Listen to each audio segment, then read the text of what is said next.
business, and I see through the face. They all just burning bridges. Feel like John Morant, need a triple-double. Told him check the stats, yeah, I got a couple. I don't drop the ball, now I never fumble. I'm the MVP, now I feel like Russell. Feel like John Morant, need a triple-double. Oh, getting ready to start here from the Foundry.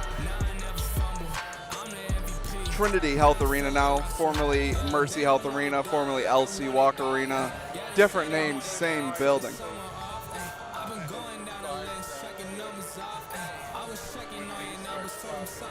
Oh, yeah.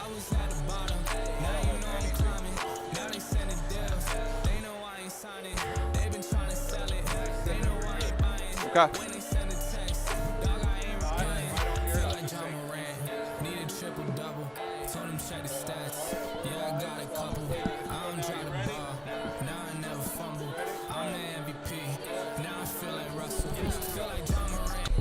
Fumble a bag, now I will not fumble a bag. Act like you know how this goes.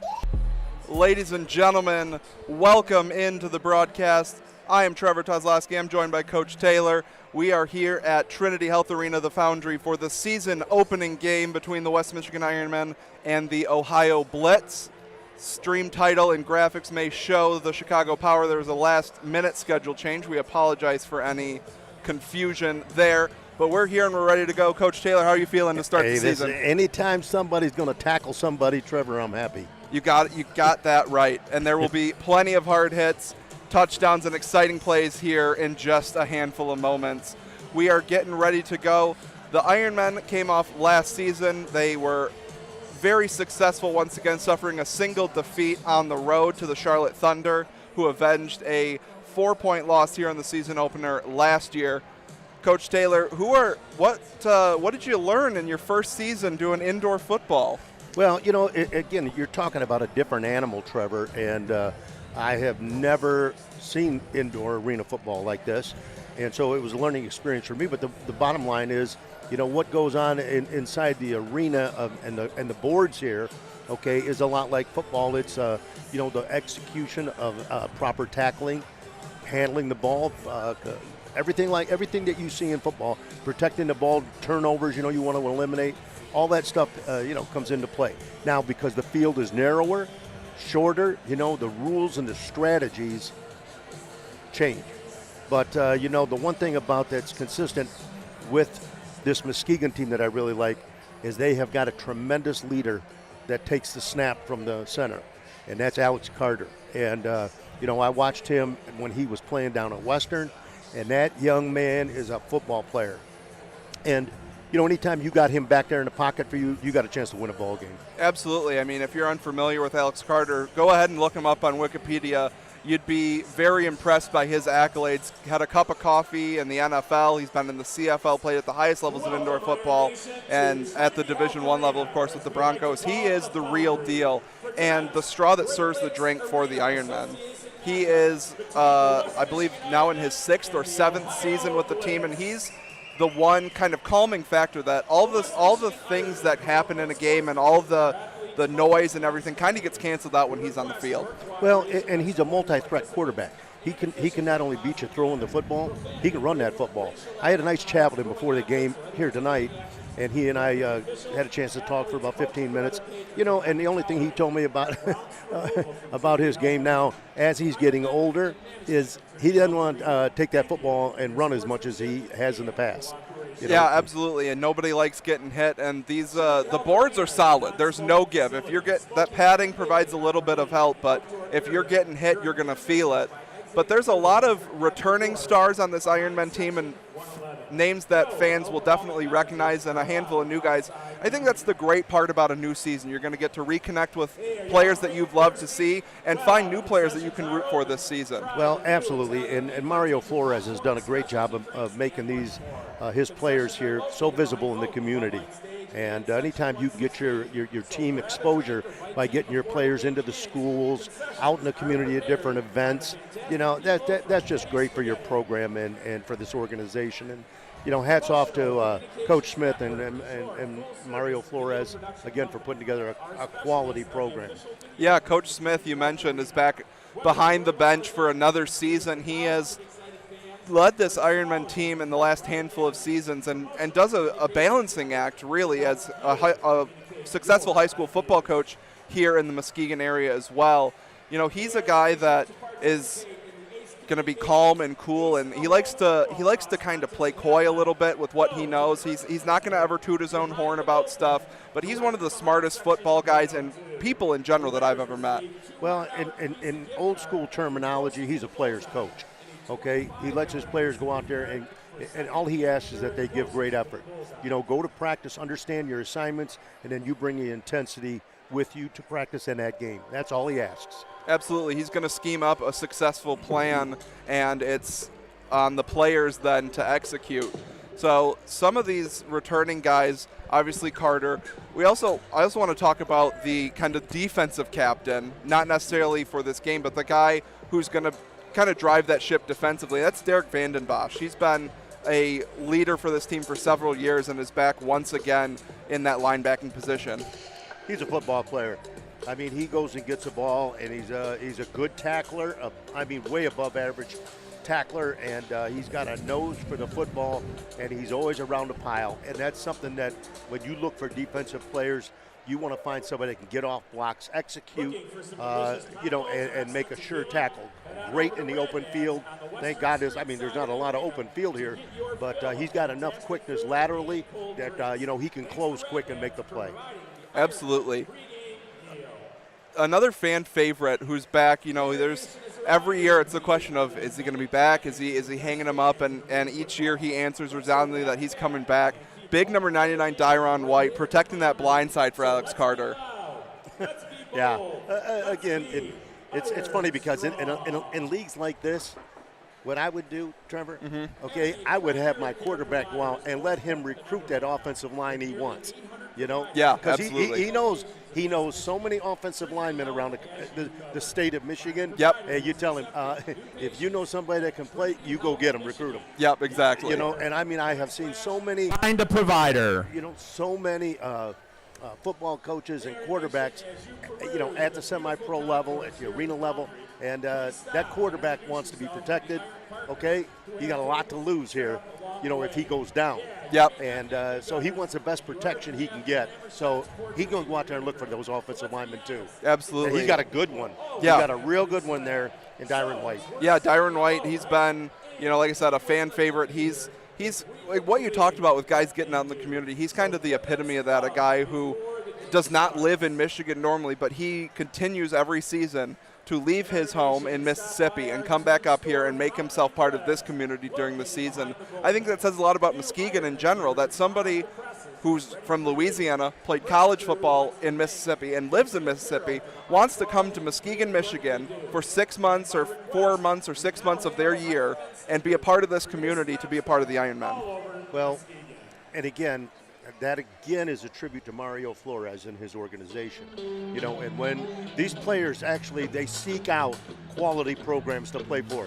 And when you look at top to bottom with the Muskegon organization, it is quality. And you'll know it's not more evident than when you walk in the arena here and you see how everything's set up. And so to see players like that, these players search out the quality organizations, and they want to be affiliated with them, and that's who they want to play for. Absolutely. So the Ohio Blitz will be the Ironman opponent tonight. They're a relatively new organization. Like about an hour and a half. Yes, like I said, there was a change of plans that happened quite recently. We're glad they're here.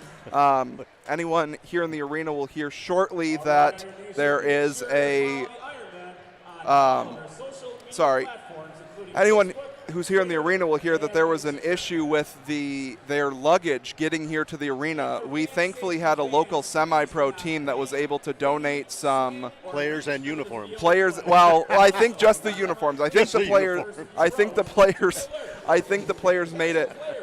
If you're not used to this environment, it's got to be a little bit intimidating, right? How do you keep your composure walking in when you're used to playing in an indoor soccer complex and you walk into a 3,000 seat arena?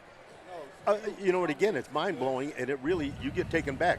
But then again, going back to our last conversation about Dyron White, that's why we get these athletes. Okay, because when you walk in this arena, these players want to play here. Okay, they know they talk to people that have played arena football, and they go, we have played in Muskegon, and let me tell you about that. And that's why players migrate up here and want to play for the Ironmen, because of this tremendous facility. Coach, have you ever been on a situation where you knew you were outmatched on the field? And obviously no one wants to admit that. You want to believe that you can beat any team that you play. But if you have enough, self-awareness, you can be aware when you're not favored to win, when you're up against it. How do you stay focused and motivate yourself, especially, let's say, if the Ironmen come out and score quickly and you have to claw from behind? Well, and here's the answer to that. As a football coach, and you look and assess and evaluate your own team, okay, these coaches, and I don't care at what level, you know where you stand and how you match up with your opponent, okay? But the one thing you as a coach look at is, okay, we need to focus especially and look at a couple of areas that we can improve on, okay? So maybe we know we can't win that football game, but let's see if we can get 10 first downs. Let's see if we can rush for 140 yards, okay? Let's try and eliminate our quarterback sacks, okay? So we look for certain areas that we say, hey, we want improvement. We know we don't match up well with these guys, but we do want to look at improving, okay, by playing a quality opponent. So let's make our goals this game. It may be not to win the game, okay, but it might be to improve up within ourselves. Yep. So you're playing almost a mini game within the game. Absolutely. Your measuring stick for success is not the number on the scoreboard. No. That's going to be viewed internally. Well, then. And again, you as a coach want your team to get better week to week to week.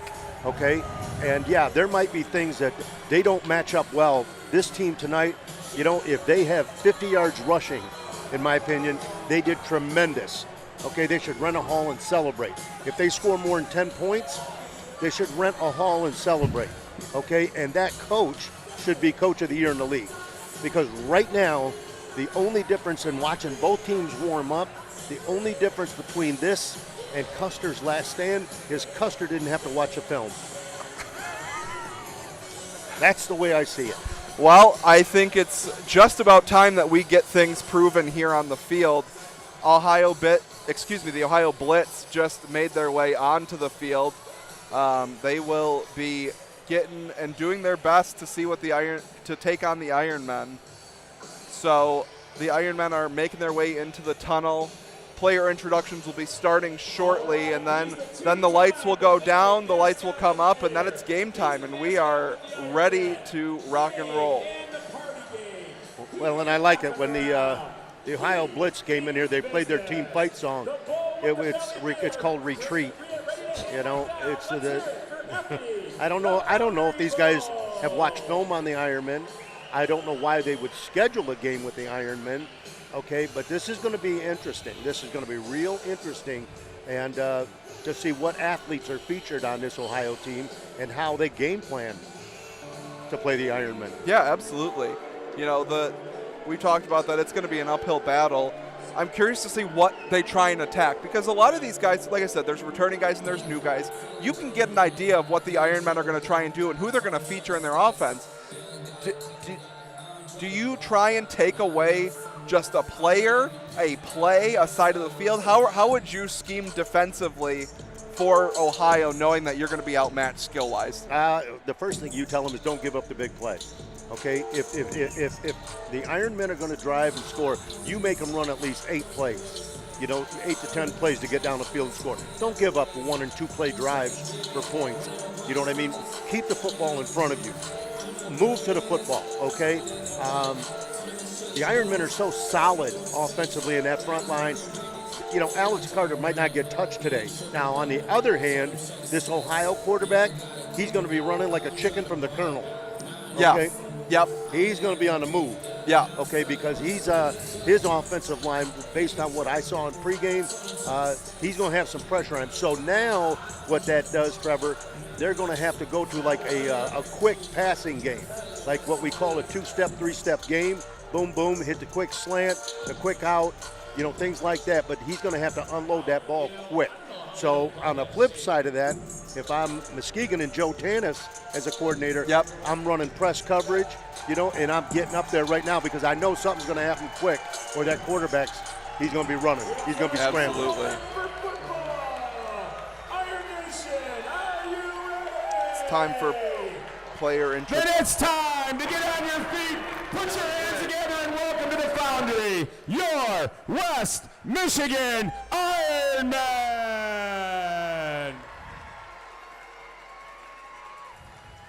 And now, here's tonight's offensive starters. Hailing from southern Mississippi, anchoring the offensive line by the way of Slidell, Louisiana, the Dreadlock Dreamboat, number 99, Dyron D.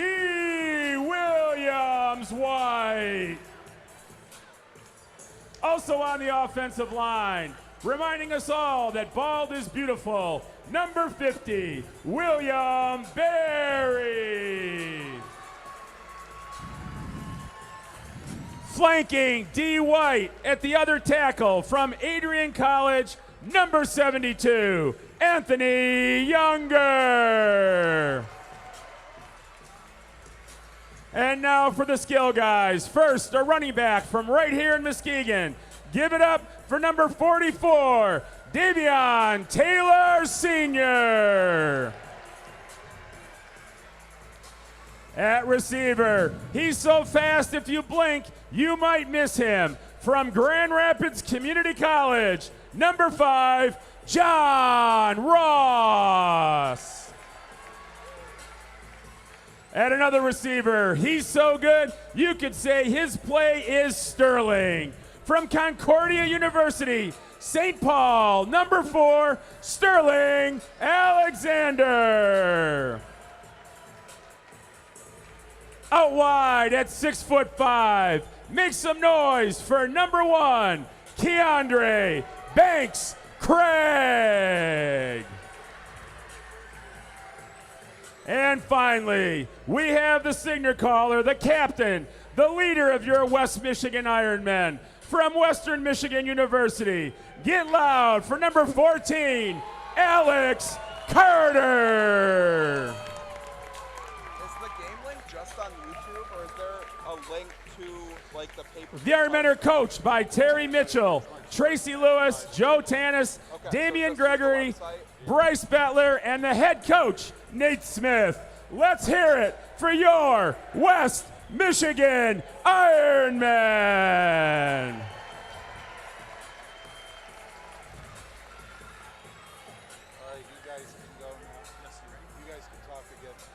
All right, player introductions are done. We are just about ready to get things rocking and rolling. We'll have the national anthem here first, and we'll be back with the coin toss and kickoff here in just a moment. Selfless service of our armed forces across the globe.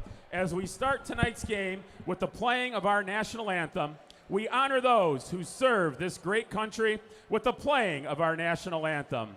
Ladies and gentlemen, please rise and remove your caps. And veterans, you are encouraged to assume the proper salute as we play our national anthem.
All right, ladies and gentlemen, anthem is done. Player intros are done. All that's left is a toss of the coin, and we are going to be ready to go with your opening kickoff. The Ironmen captains for tonight are going to be quarterback Alex Carter, Derek Vanden Bosch, and offensive tackle Anthony Younger.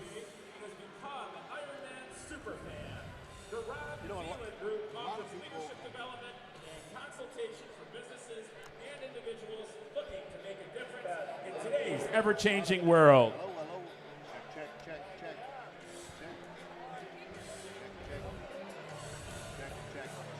All right. The toss of the coin happening here momentarily.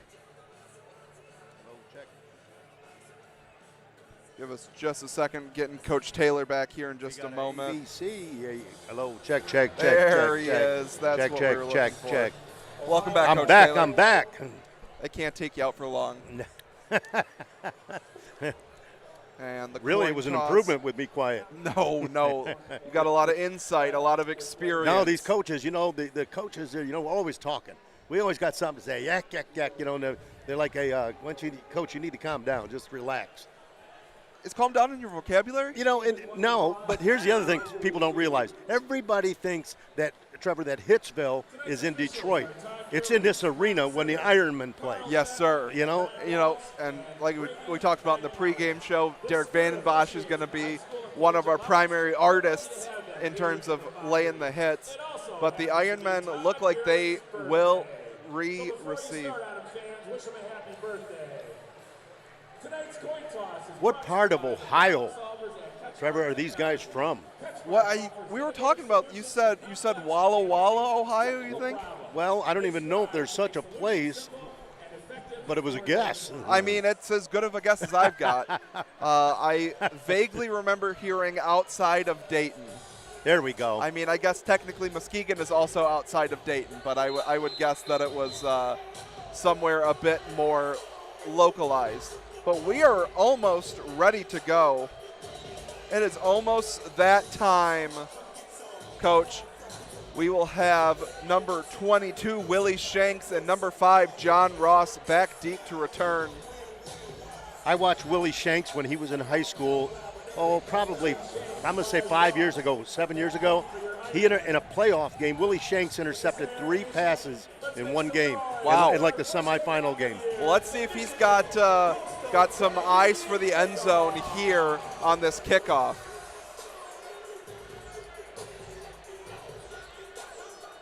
We'll have the kickoff here from Ohio in just a moment. Nice crowd. A really good crowd. Nice crowd here. I've been in and around, and I haven't really gotten a chance to stop and look. But during the national anthem, I was looking around, and it's a really nice turnout here for the season opener for the Ironmen. It is a tremendous facility, a great experience for the family because they have so many events during timeouts, into the quarter. So many raffles and stuff for kids playing for prizes and things like that. Absolutely. We'll be sure to give some narration for those, but we are underway, and off of the arena ceiling, which is prone to happen here in Muskegon particularly, that will start things, I believe, at the 20-yard line. And again, our official Todd Gearling's letting us know that. You talk about playing for field position. You don't have to worry about that too much in arena football because you're in position to score about on every play.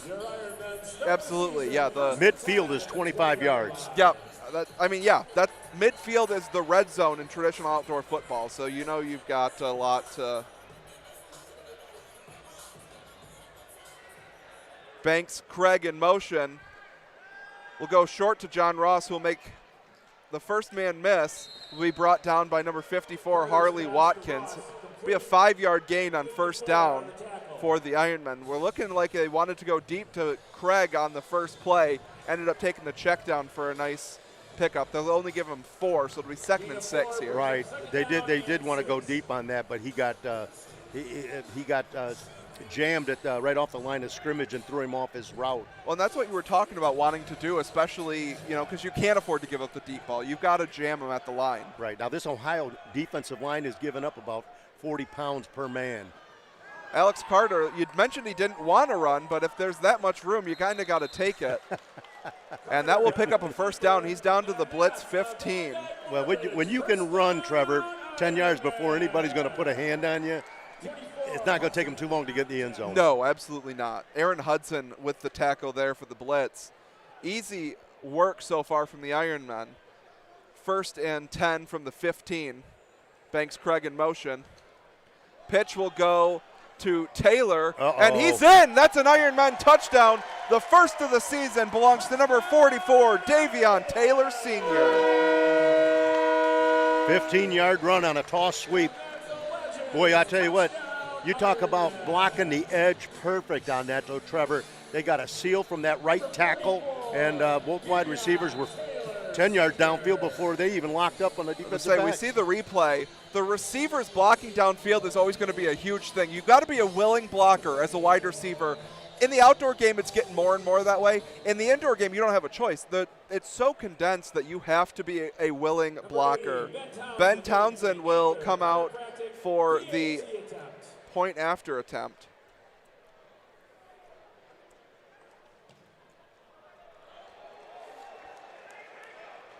And it is no good. Missed it wide left here on his first kick.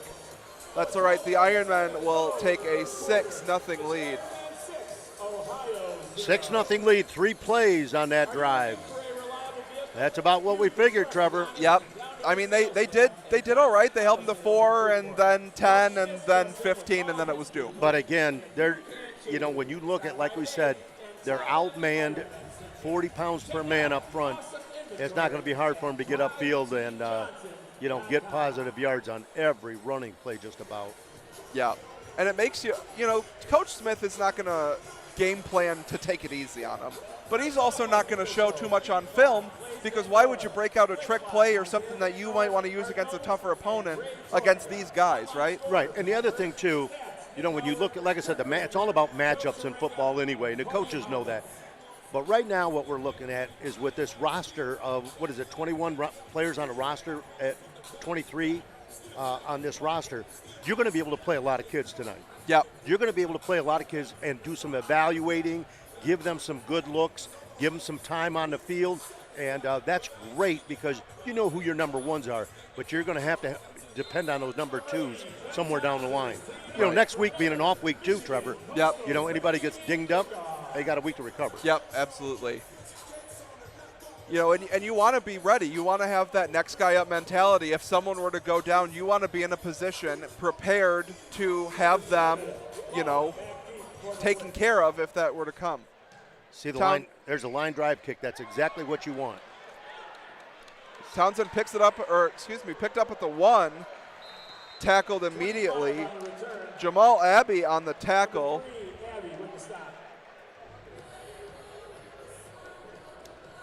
I believe Shannon Morris there on the return got very little. An excellently placed kick by Ben Townsend. Well, and again, we're talking about coaching strategies. Look at how Ohio kicked off, hit the scoreboard. And then again, when you look at Muskegon kicking off, it's a line drive that's not higher than 8 feet off the ground. And it came to rest right at the 1. So you don't have a chance.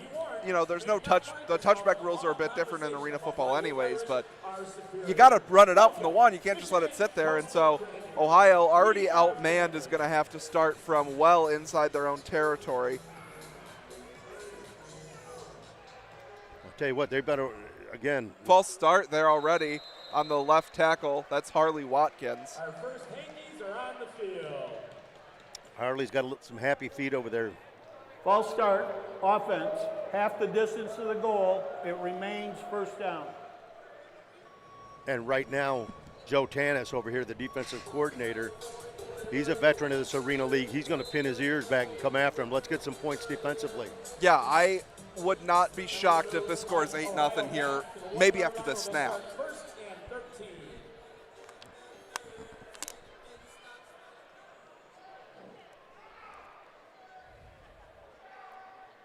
They'll send Love in motion. Slow And there it snap. is. Ball's still loose. There It's it jumped is. on. 33, Zach Watts with the defensive touchdown.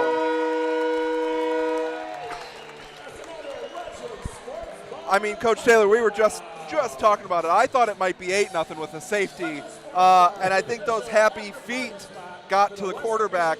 Zach Watts, a former Ironmen player, was out of the loop last year, comes back and makes an impact defensive play in his first game back. It's 12-0 Ironmen now. Unbelievable, yeah.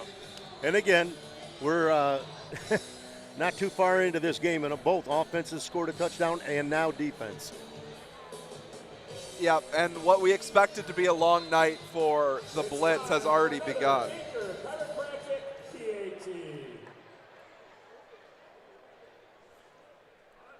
Yep, a fumbled snap leads to a Ironman touchdown. Kick is up and good, nearly blocked on the play by Arian Terry there for the Blitz, but they were unable to get a hold of it. 13-0 in favor of the Ironmen now.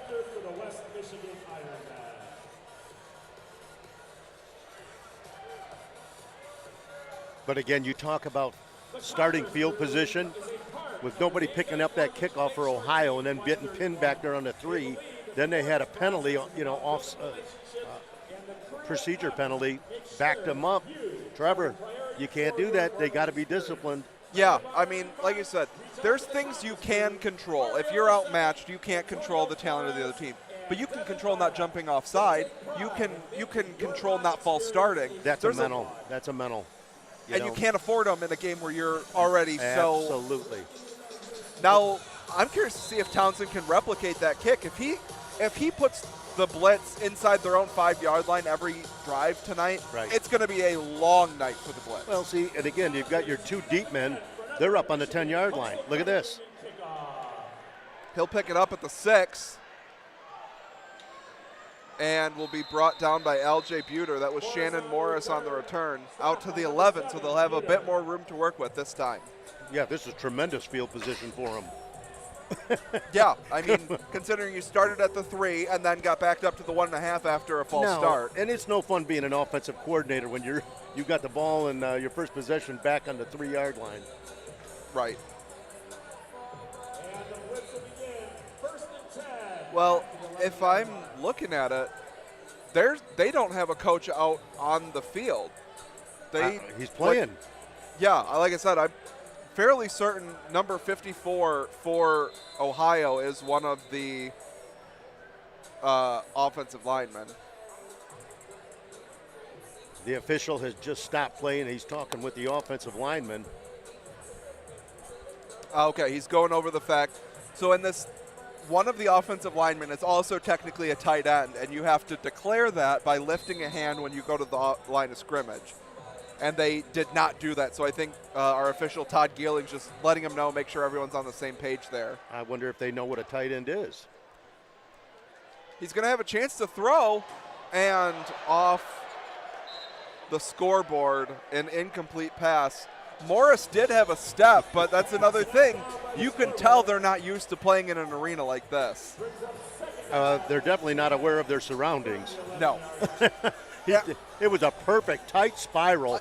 It was a good-looking pass, but you got to be aware of that. You already saw that you hit the opening kick off the board or off the ceiling. Like, you've got to make adjustments over the course of a game when things like that happen. The roof has not changed the height. You made the mistake the one time. If you continue to make those mistakes, you're not adapting. If you're not adapting in football, you're going to be losing. Right. Exactly. So if he's going to sit in the pocket, he knows throwing down the middle of the football field. That thing's sitting right over the middle of the stadium. And a false start once again.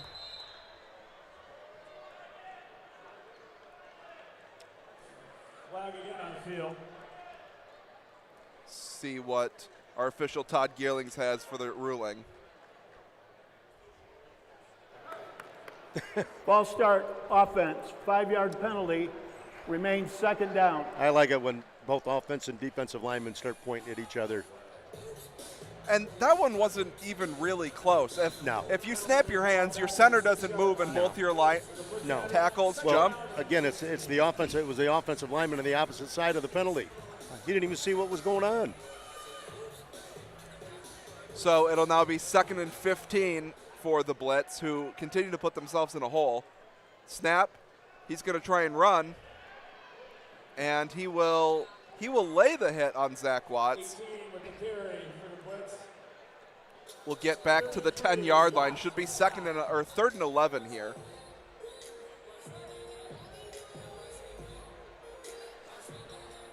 That quarterback draw was actually a bit of a good call in that situation. The Ironmen defensive ends are coming so hard that you're going to blow right past and lose your contain. Well, that's just it. They've got to figure out what they want to do here. And if he is going to break contain, then you need to run what is called a spy on that quarterback if you're going to let your 2 outside people come after him so that he can float and he actually has contained.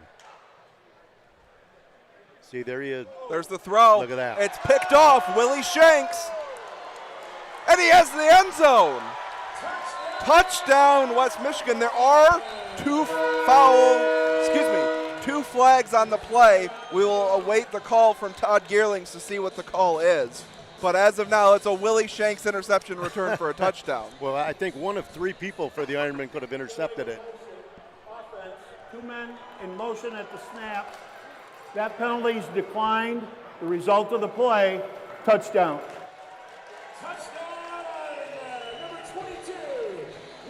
As we look at the replay, you're right. There were 3 guys. Jamal Abbey, L.J. Buter, and Willie Shanks were all right in position to make that play. And Willie Shanks is the lucky recipient, gets his first interception of the season and brings it back to the house. It's now 19-0 as we await the point after attempt from Ben Townsend. Every time I watch that young man play football, he intercepts a pass. You must be his good luck charm, Coach. He doesn't realize it yet, though. That's all right. We will tell him. Well, you got to wait to tell him, because if you tell him and then he doesn't get an interception, then we know who to blame, and I don't want to blame you, Coach. Let's see who's is this Carter kicking? Nope, Carter's got the hold. It's Townsend again, and he is just wide left again. So he is 1 for 3. Lead remains 19-0. And while we've got some time, our mascot Effie will come out and launch some T-shirts into the crowd with the Sparks. There we go. Here comes the T-shirts.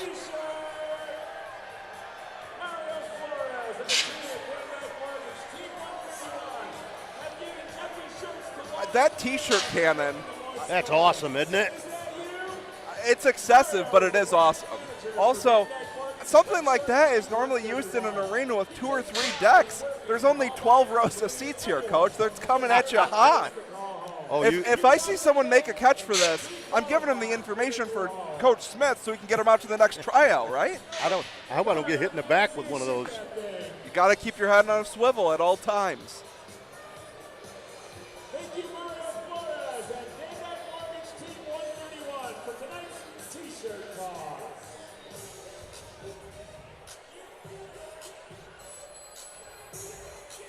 All right, so not a lot has gone right so far for the Blitz. How do you maintain your composure? Like I said, we talked about this a bit in the pregame. Now it's happened. How do you bounce back from being down 3 scores halfway through the first quarter? You don't bounce back. You know what? Now you panic. Trevor. So you try and figure out, okay, at halftime, let's just hope we get there. You know? Yeah, in a game like this, that's the one thing both teams want to avoid is injuries, right? Watch the line drive kick. Look at that. See, you could tell they work at that. Now, see, good job picking it up. There's the quarterback. Picked it up, and now they're in great position. And that play right there, we'll see what happens. But now, look, you're already in scoring position. You complete 1 pass, a touchdown, now you're down 2 scores. The complete complexion of that game changed because of a great job on special teams. Yeah, see, now that's something that's something you talk about. When you go in there, you say, hey, this is what we did that was really good. Our second line on that kickoff return, you pick up that ball and look at the field position you put us in. But so far, we're halfway through the first quarter, and the defense has outscored, the Ironman defense has outscored their offense 2-1. Yeah, I mean, thankfully Carter's on the point after attempt. He might be getting bored on the bench there, not getting any action. All right, so they've got a new quarterback in now. Number 25, Darius Gordon, will hand off, and he'll have room to the outside. 24, Aaron Hudson on the run. And there's a flag over here. See if there was maybe some holding. Yeah, 54 tackled him. That was a pretty easy call.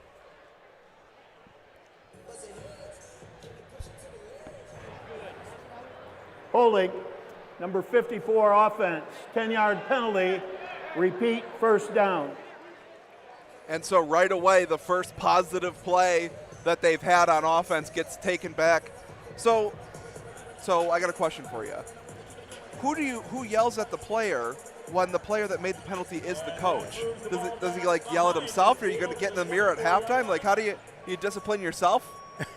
Yeah, you walk yourself to the penalty box and, did you ever see the movie Slapshot? Yeah. Yeah. Right now, he get penalty. He feels shame. He goes sit in the box. Yep. They'll hand off again. Yep. And a big hit. That's not good when you get pinned against the board by two of our bigger defensive linemen like that. I was going to say, Ryan Armstrong is absolutely massive. He's a force on the defensive line. And then you've got, I believe 33 Watts was also there on the tackle. And Hudson's not a big guy. He's not scrawny by any means. He can take a hit, but you don't want to you want to get tackled in the field of play. You don't want to get pinned up against that board that's not moving. And let's look at what our defense has done right here this series. They started out in great field position on the 15. All right, a penalty, and one play later, they've already lost 10 yards. Yep, so the second and defense 20. is reestablishing the alignment.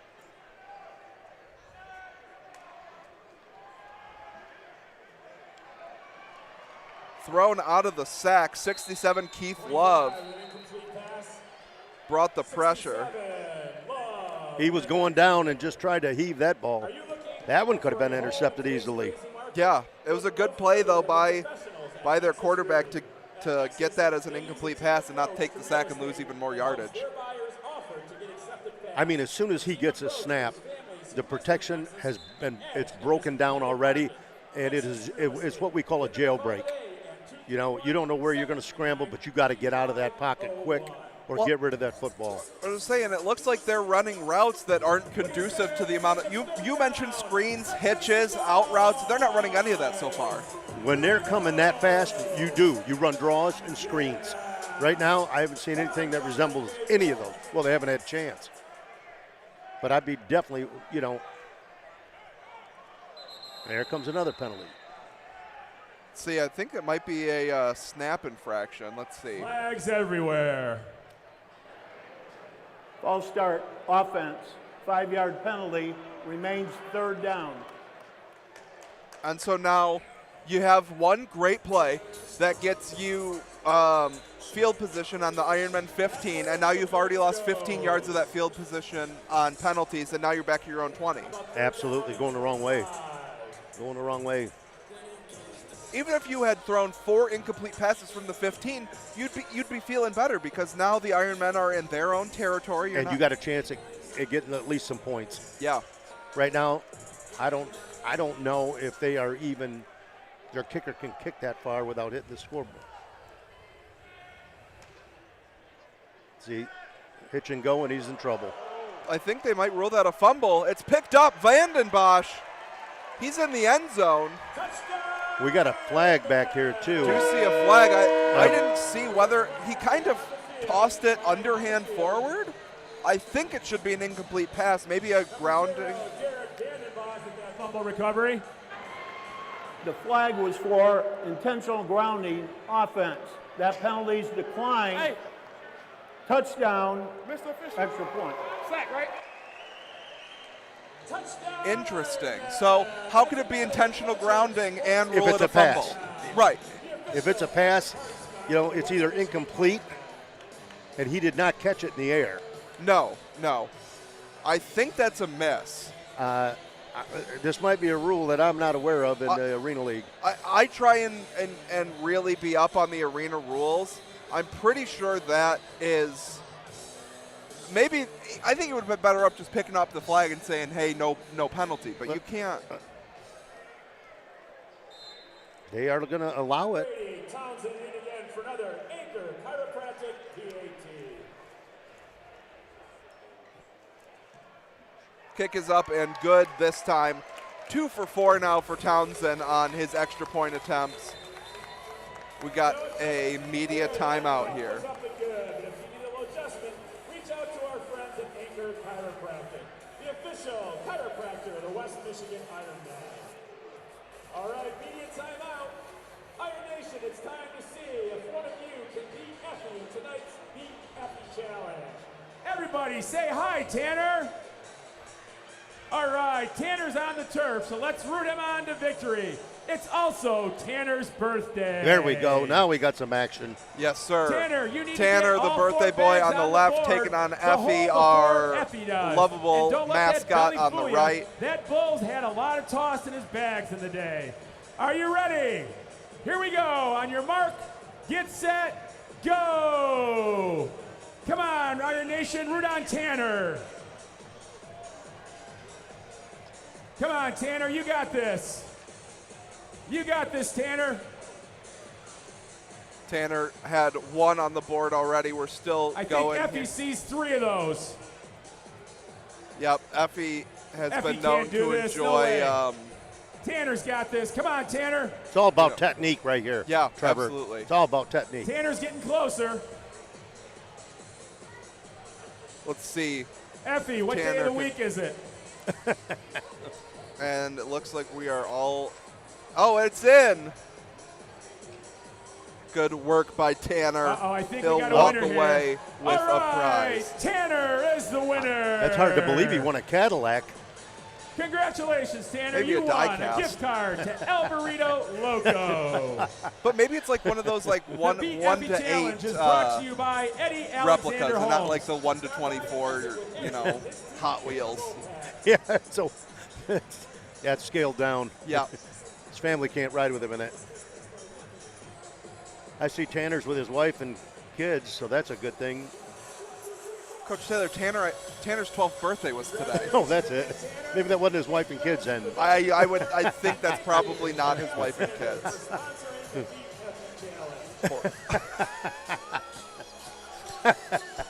Well, you never know it. Never know at one of these events what you're going to get hit with. Yeah, you never know. Townsend looking to kick off once again. Nice kick. That one's loose. Will be dove on and okay. So he's up, taken down at the 20-yard line. On the return, 33 Watts with the stop. Well, the good thing is our kickoff team's getting some work in. Down without contact may get up and run. Quick rules explanation from our official Todd Gearlings. So 1st and 10 for the Blitz from their own 20-yard line. The Blitz begins 1st and 10 from the 20-yard line.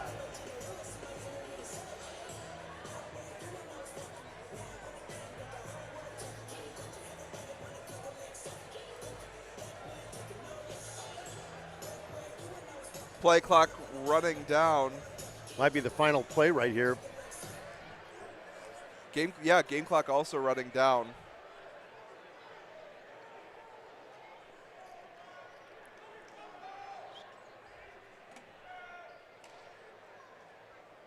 Oh, they'll hand off. Nice kind of fake there, lined up with 2.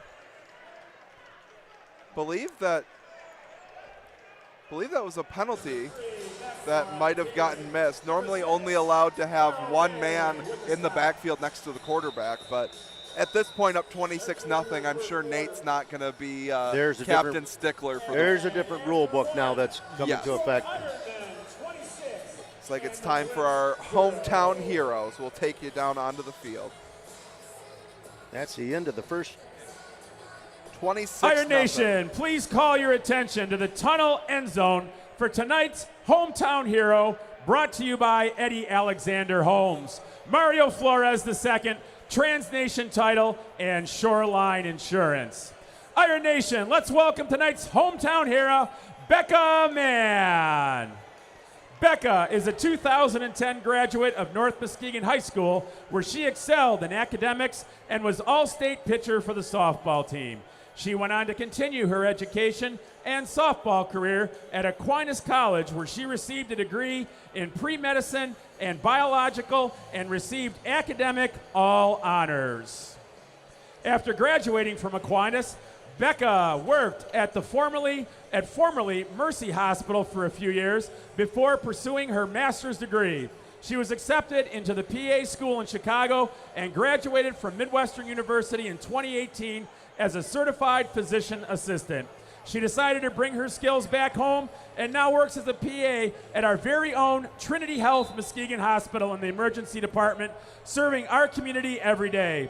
She has worked there for almost 5 years and proudly served many hours in the front line throughout the COVID pandemic. Becca resides in Ravenna with her husband Zach and 2 beloved dogs. Iron Nation, let's hear you for tonight's hometown hero, Becca Mann.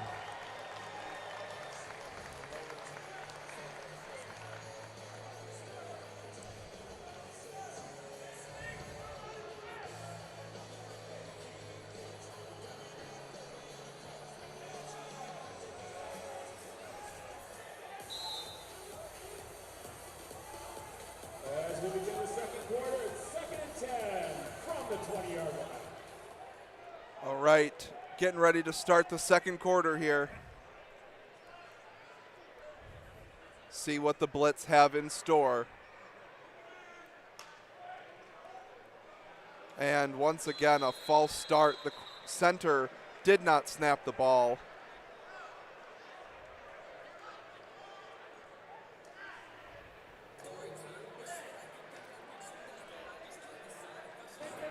Offsides, defense, 5-yard penalty, remains 2nd down.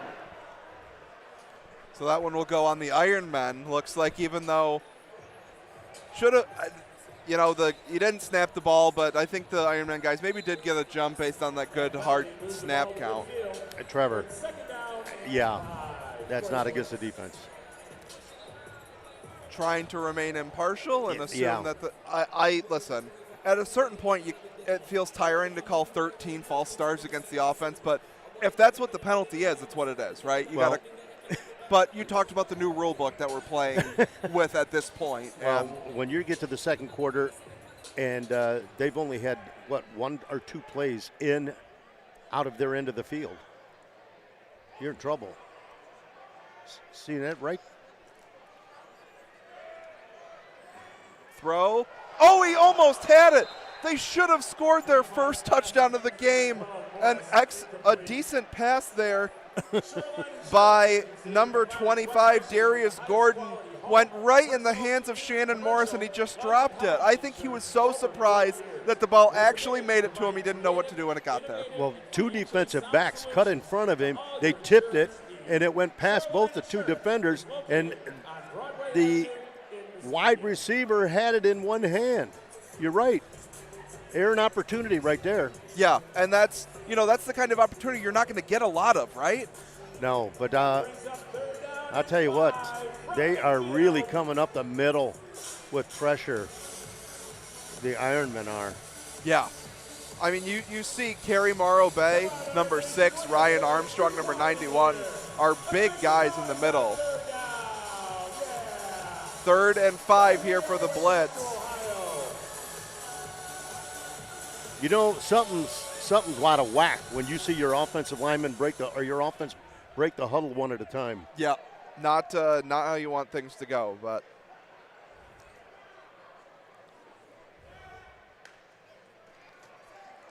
there's a screen. oh, and a good call. I think he got enough for a first down too. That's the first down for the Ohio Blitz. You talked about if you're going to give up all that pressure, screens and draws. What'd they run right there? A well-timed and well-executed screen. Hey, maybe I should get back into the coaching.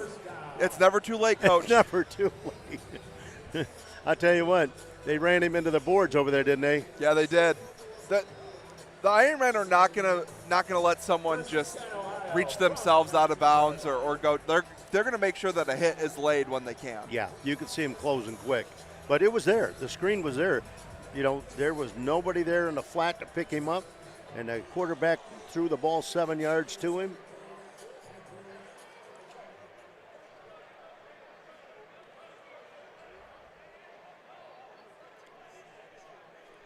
Tell you what, the Ironman offensive units over there, they're in street clothes now. I was going to say, they haven't been on the field in what seems like 15 actual minutes. That's a fumble. It's picked up by, no, it's still loose. And I think somehow the Blitz managed to recover it. We had an Ironman player spill over the boards, assuming that it was a turnover. It's definitely not. Is delicious local Mexican food located on Harvey. Tell you what, just south of the Lakes Mall. I don't think they gave it to the Ironmen. No, I think that's the right call. I think number 3, Kevin McLemore, was the one who ended up pulling it in right at the end. It was a fight between Vandenbosch and Zach Watts and Clay Oliver at the beginning, and none of them were able to actually secure that play. And so it will be second and about 12 now for the Blitz. People were falling out, falling onto the field. It was great. Yeah, a lot of chaos there. Ultimately, second and 12 for the Blitz. Pandalirium. Yeah, both. Pump fake. Holding. Tackle there by Vandenbosch. In the open field, nice tackle. Yeah, absolutely. We'll see what Todd Gearlings has to say, but holding is the safe bet.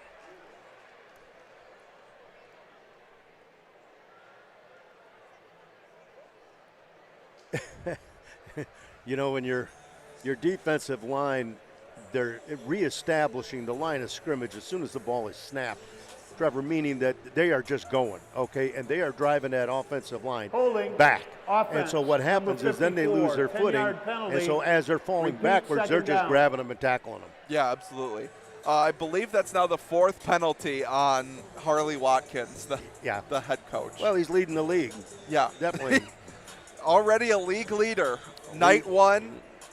20 minutes into the season, we've already got a league leader, and he's on pace for a strong, strong total. And the players at halftime just got to tell him, hey, coach, you're killing us.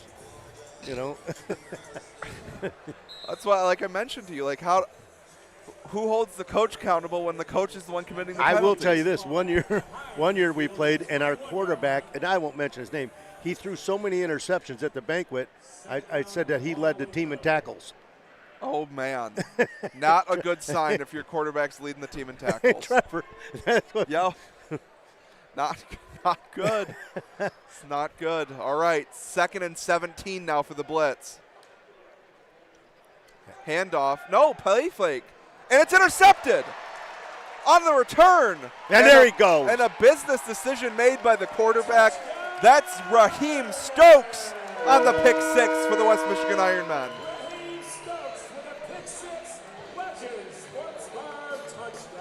The offense has still not touched the field in what seems like 30 minutes. They have been outscored 5-1, 4-1. Yeah, 2 pick sixes and the fumble return, correct? Yep.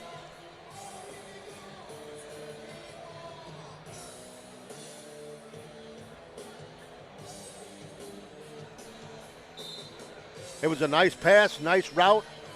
Ball was nowhere near the receiver. Stokes made a nice grab, picking it up off the shoe tops. Yeah, absolutely. That was a lot of skill he showed there.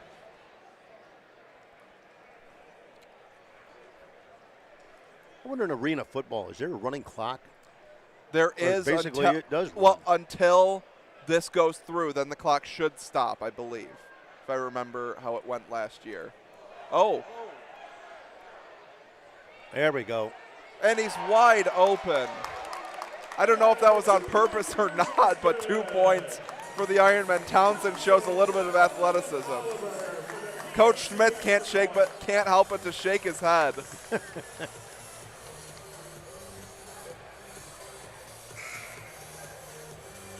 And Clay Oliver wide open for the 2-point conversion reception. We've got another on-field activity, so we'll head down to the field. Here we go.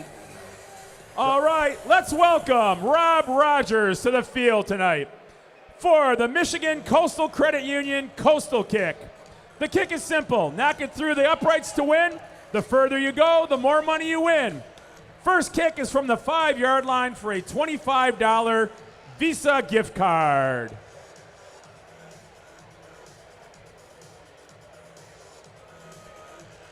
That's a long kick. That's a long kick. We'll see. So they're going in reverse. Let's see if he's got it in him. I guess we're going for the big one first. He doesn't know whether he's going to kick soccer style or straight Come on, fans, cheer Rob on. And he got it up.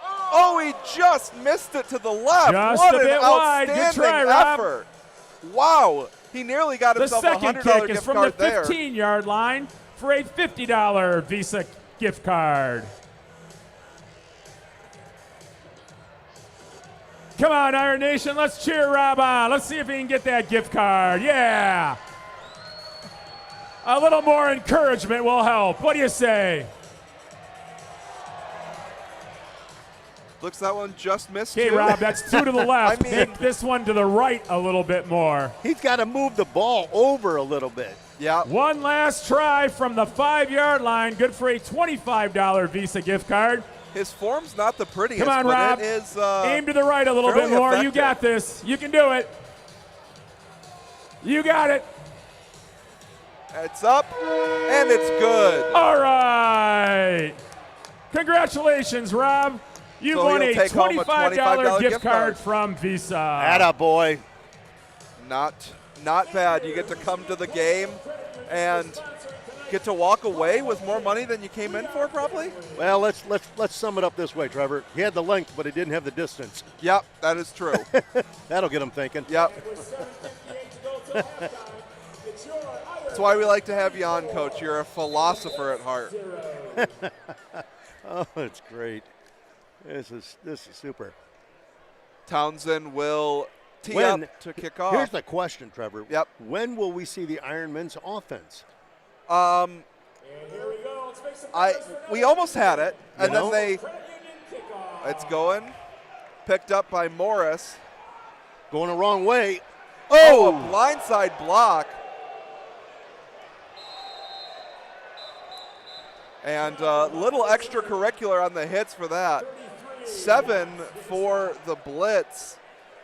Amada Love got hit LJ Buter really hard. Buter got thrown out of the saloon right there. Yeah, that's the kind of hit that they've taken out of the NFL. I'm very surprised that there was not a foul there. Well, and I think they're talking about it right now, too. You don't want to see anybody get hurt because of a hit like that. Right, exactly. You got to stop that, especially in a game like this with the score. Yeah. This thing's going to get out of control quick. Absolutely. These guys got to get up and go to work Monday. Yeah, exactly. They got families. So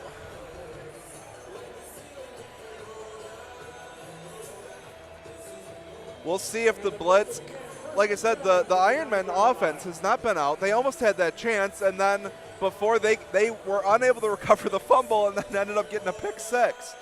So they got to hope to somehow force a stop on 4th down, get an interception that doesn't go back for a touchdown, or, there's a very real chance we see the Ironmen offense one time in the first half. 3 plays. 3 plays. 3 plays. Who would have thought you could play a whole half of football in the arena and see the offense for 3 plays? The offense called a timeout before the clock expired. Timeout. What kind of stuff Ohio. is that? Well, they so the timeout has been called. So they'll have 2 remaining. HomeFlex Realty offers no buyer administration fees and will sell your home for as low as 2% commission. Yes, you heard me right. 2%. It's games like this that people have the nerve to ask, And they wonder why coaches drink heavily. Coach, did you drink heavily? I'm glad to hear your. But if that was my team from Ohio, I'd be a raging alcoholic. Well, it's a good thing that you see, but that could never be your team because you've got a good eye for talent. You've got a lot of positive attributes that would prevent this sort of thing from happening. I guarantee you we wouldn't be having those penalties. See, now, there's a quick screen to the wide receiver right there. That's a good call. That's a great call, and it makes you wonder why that hasn't happened before.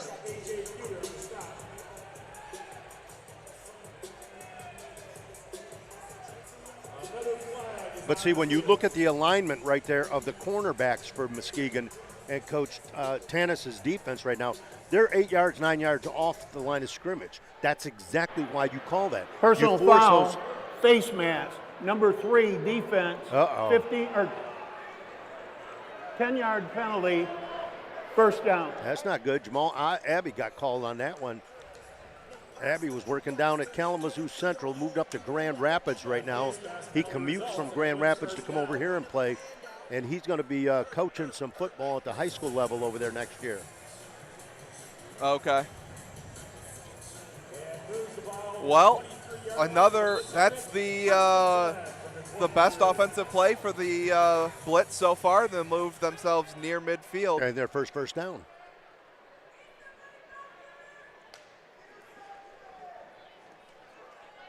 And they had 3 receivers in the same area, and they prevented each other from making the catch. 2nd and 10 here.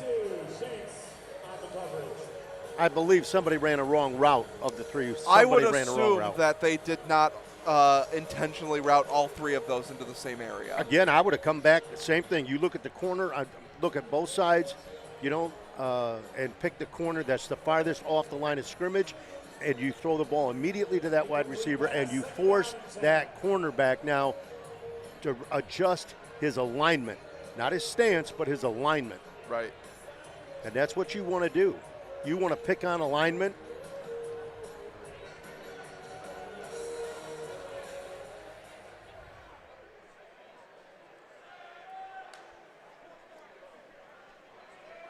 Throw deep. Oh, and a great... Oh, my goodness!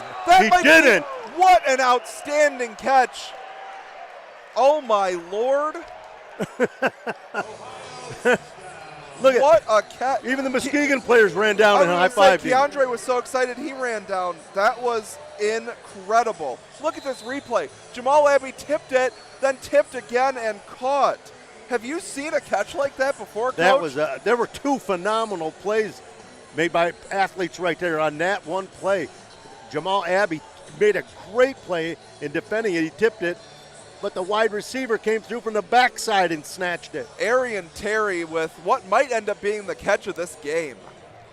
And it breathes a little life into the Ohio Blitz. Obviously, no one's going to mistake them for being the favorites now. And you're right, and Trevor, right now, there's people yelling over on the Muskegon bench trying to find out where all the offensive players are. Yeah, I mean, I think I saw one of them up at the snack bar. The other one was go getting a beverage. Like, gotta rally the troops here and see if you can put some offense up. So Ohio gets on the board at the 4:10 mark in the second quarter. They have 1 first down and now 1 touchdown. And an extra point attempt about to be blocked. You're calling the block already, Coach? Well, look at the holder's only 1 yard behind the center. Look at this. Does he not know what he's doing? What is this? Are you kidding me? Okay, so they do not know how to align a special teams formation.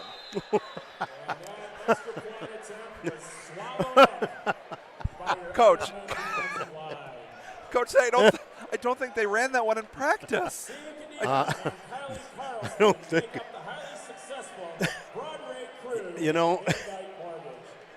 That play right there reminds me, Trevor, of my first marriage. I mean, not good. Disaster from the start.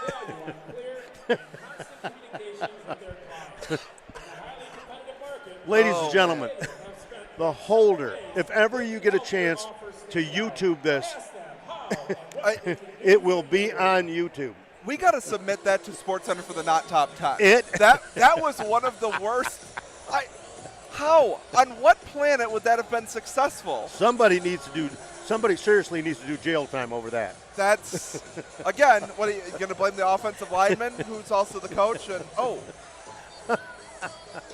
he could have, the quarterback underneath the center is closer by 6 inches than that snap right there. I don't know how that happens. How did he even catch the ball? I don't know. Dollar bill, how did he even catch? The snap was 13 inches. Okay, and then he put it down. And then he kicked it right underneath the center and was blocked. That will be, Trevor. I just don't get it, Coach. We got to Dollar bill, we got to get that one out there. That's got to be YouTube. It's a good kick there. John Ross will have a chance to return it, though. Oh, he's gone. He gone. Oh. No, not quite. Good. The offense will make its way out. A late flag comes in. Tackle was made by number 9, Timothy Lofton. Late flag came down at the end of that return. And I give them credit. They got the kick down the field. So really there's an area kick, that they did improve.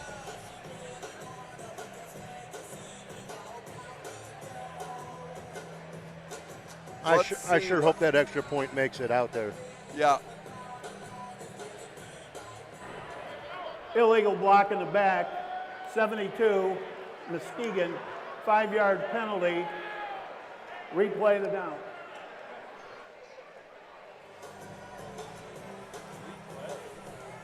I think our official said replay, although they're clearly not going to re-kick that. It will just be a bringing back of the ball from the end of the kick return. And here comes the Ironmen offense out for their 4th play of the game. Yeah. At 1 minute remaining in the first half.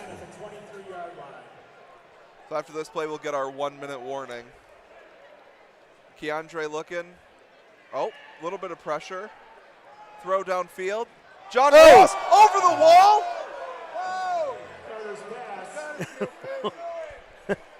Rule incomplete by the back judge. And here he comes back on the field.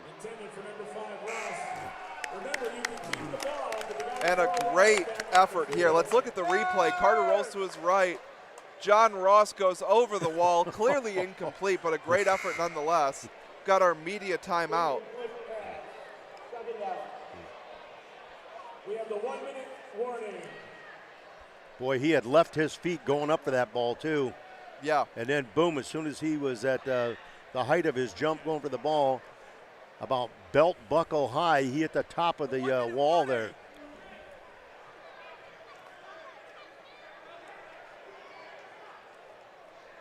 And they're running the play.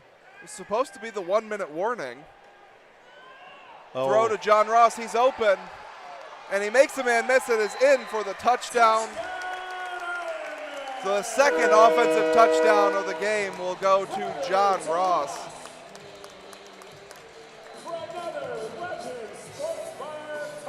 The 5th offensive play for the Ironmen. So they have a 40% touchdown rate, right? Right. 2 offensive touchdowns on 5 plays. 5 plays.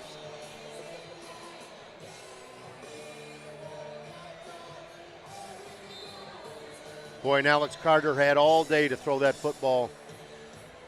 There was no pressure on him at all.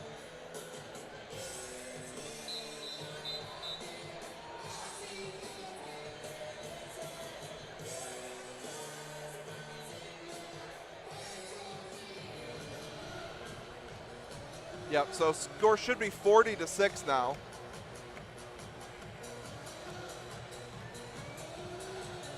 So we'll get this extra point, which will hopefully make it 41. We got it updated here on our scoreboard now. 40-6. Go for 2 here. Keandre Craig is open and 2 easy.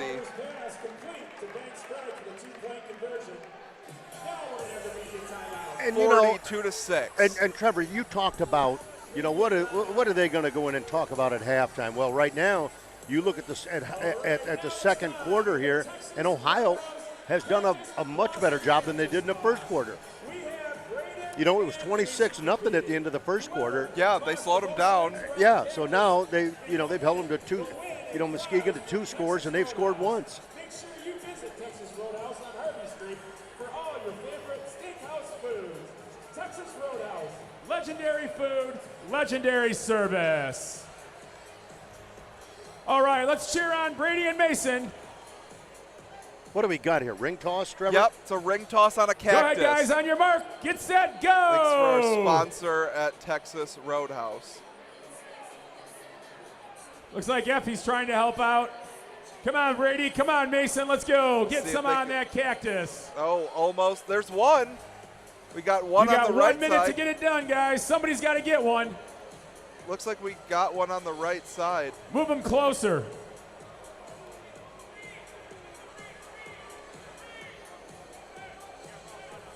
They need to be at 2 yards. Yeah, 5's a bit much. They need to be at 2 yards, Trevor, for this. Somebody's going to win. We got one.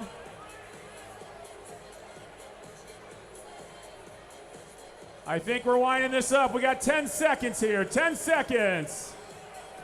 Come on, fellas. Not a lot of success here. 5, 4, 3, 2, 1.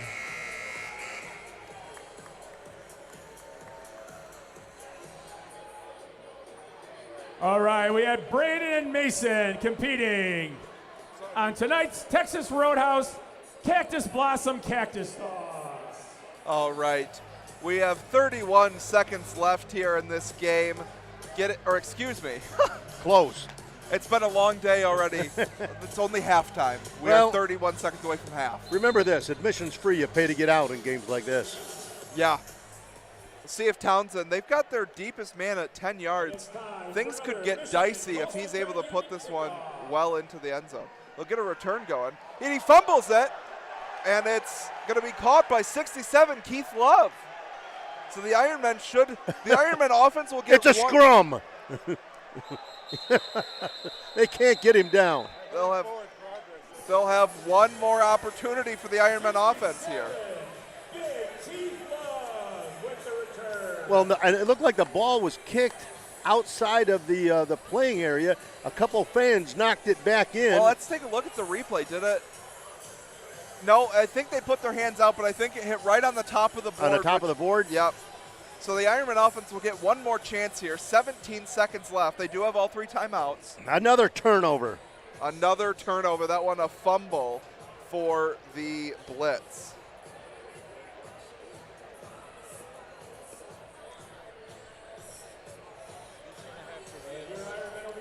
So coming out for their 6th offensive play here with 17 seconds remaining in the first half, Alex Carter. He's taking a snap from William Berry. Sterling Alexander here in motion. Under center takes a snap. Finds John Ross. Oh. And he's knocked out of bounds. Clock will stop. Clock will stop. Clock's not stopping. Clock is supposed to stop. They get the timeout.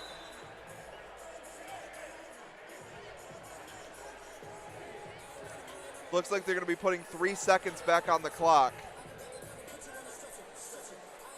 John Ross has been the one getting a lot of the action so far. They're covering deep on Sterling Alexander and Keandre Craig.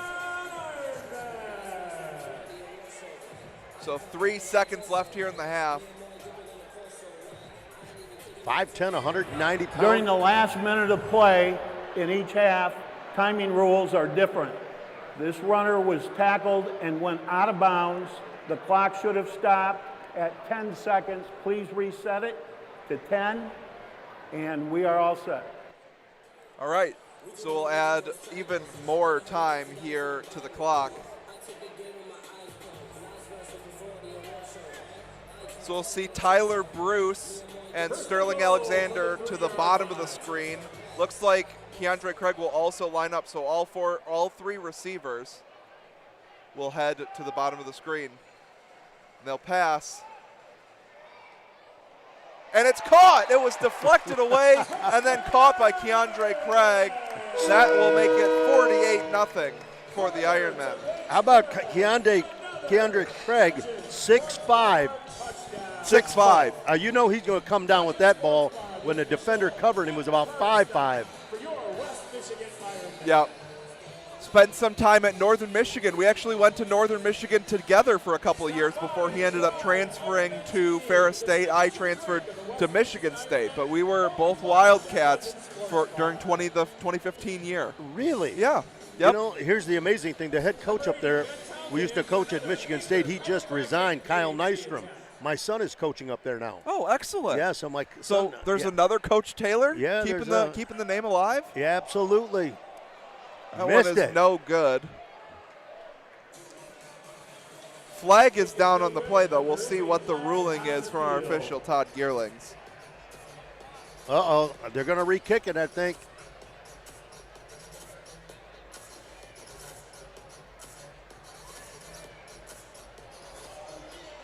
So you're a Wildcat, man. How about that dome up there? The Superior Dome is superior for a reason. Isn't that The only players who may rush in a scrimmage kick formation are the people between the tight ends on the offense. We had a rusher from the outside of that, so we have illegal defense, half the distance to the goal, redo the try. But why would they call that now? Because he's been doing that, the whole game.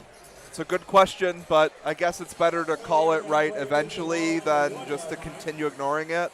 But you're right. If it's the third time he's done it and the first time he's been flagged for it. Yeah, I mean, if that's the case, I'm going to rush, everyone between the tackles. Well, the Ironmen were like, well, all right, well, we only have 1 yard to go.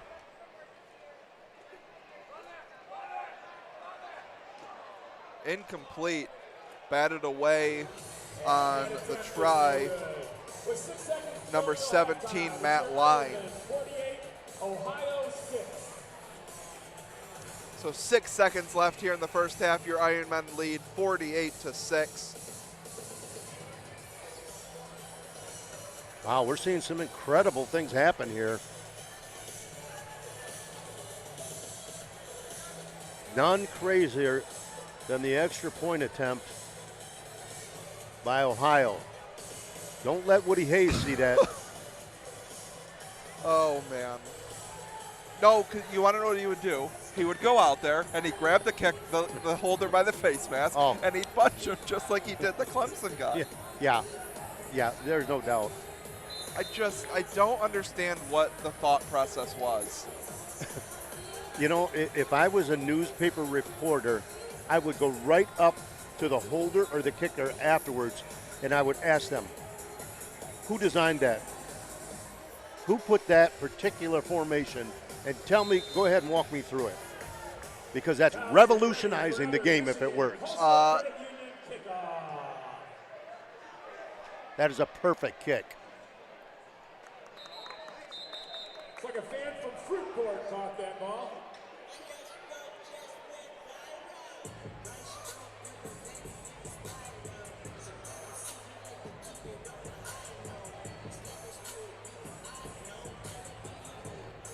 They gave the young man the football up there, and he's up there in the top running.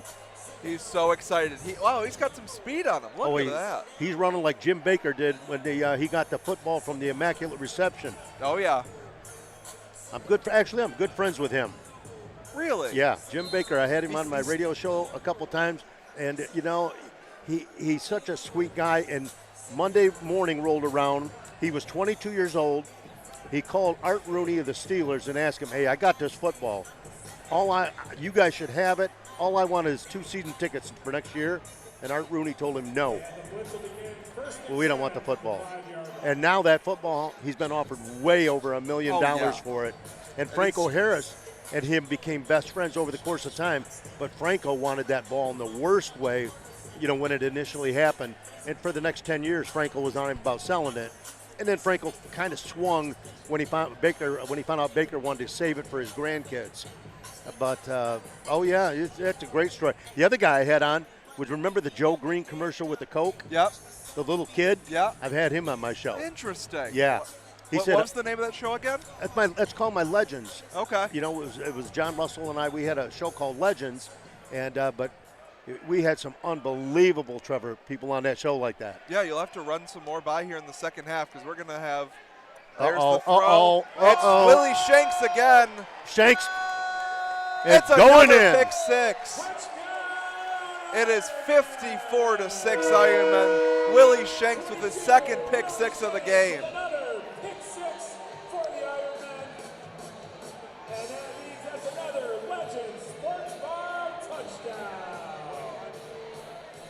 We have a touchdown on the last play of the game. We will have the try. Todd Gearling's our official, also with the slight mistake saying that it was the end of the game. It's got the feeling like it's over, but we still got another half a play. Well, we talked about the possibility of this Muskegon team putting up 100. Well, they're already over halfway there. And again, the offense has only played how many plays tonight? 6, 7? Yeah, not many. PAT attempt.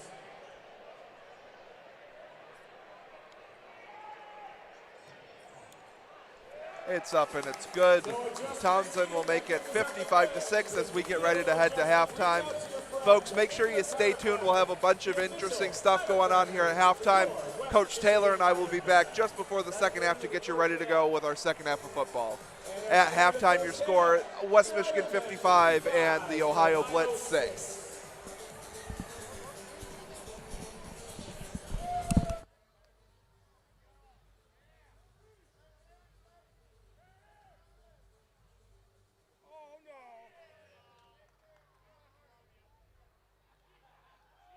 Yeah, I'm waiting to see where it might line up at.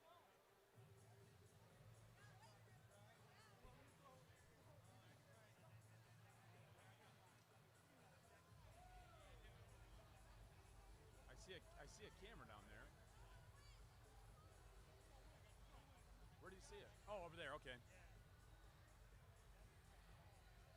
All right, over in the corner. Let's hear what the coaches have to say about that first half.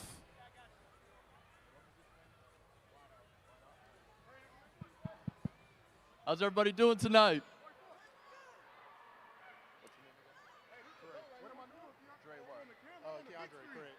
We got Keandre here with me. Keandre, great first half, 55 points. We're on pace for 110, so that's an explosive first half. How are you guys able to put up so many points on the board? Practicing. Allen Iverson wouldn't agree with you, but I like that answer. And what do you think you guys need to do to put up the same amount of points or even more in the second half? Keep their foot on the gas. Keep going. Thank you. Good luck in the second half.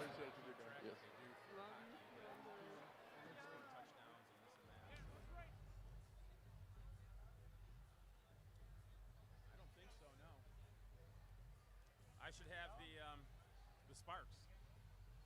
There they go.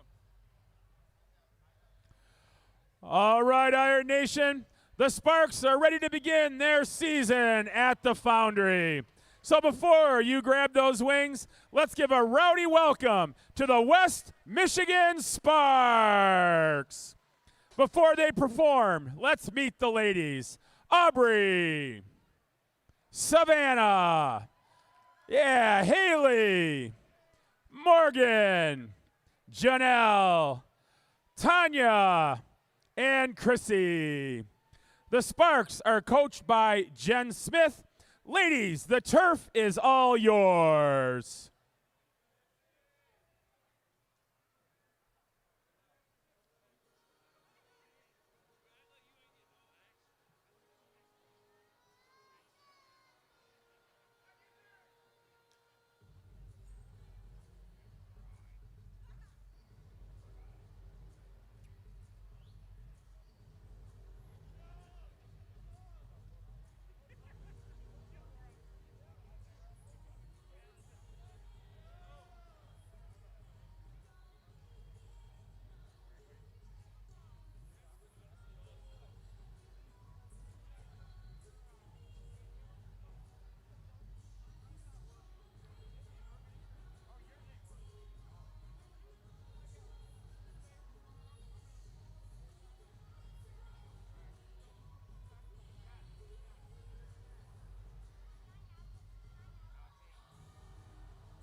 Good man. I know you always hook me up.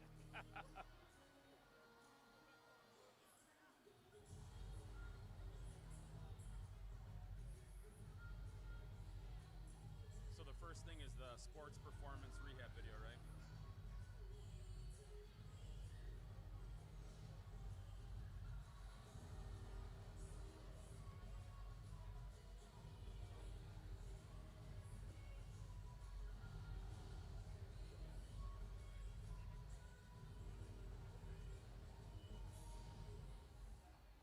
So I've got the video, then my little read, then we do the hole-in-one thing, or the ace in the hole thing, right?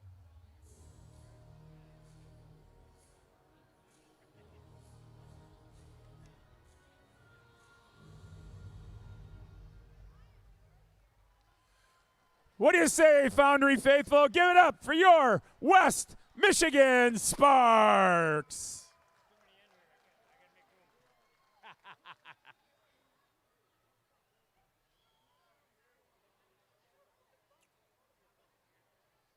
Okay, Trinity Health video. We do not have a video. I can do my read real quick.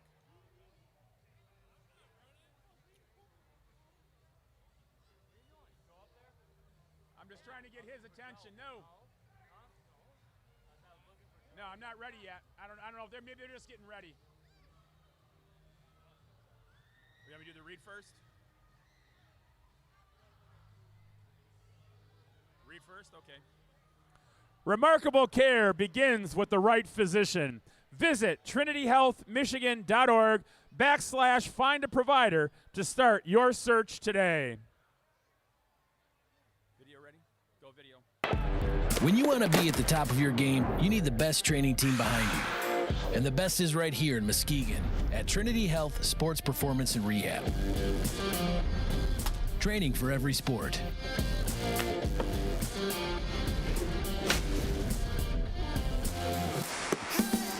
Utilizing state-of-the-art technology.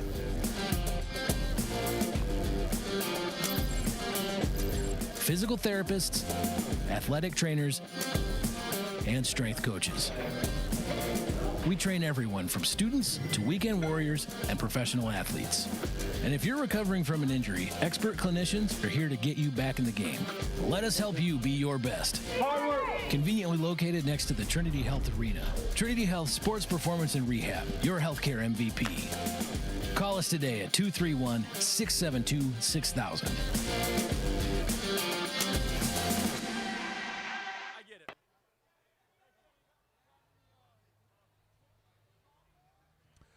All right, ladies and gentlemen, get ready to throw those footballs.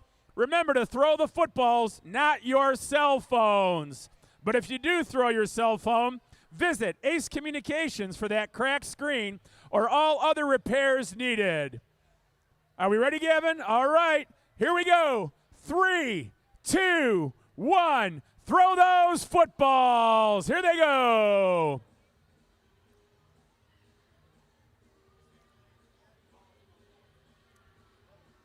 If somebody gets one, it's a $200. Number 2 and 3 are going to get $25. Somebody's got to get one on there. Come on. Was that soccer ball? That was last night's game. Soccer ball doesn't count. Sorry.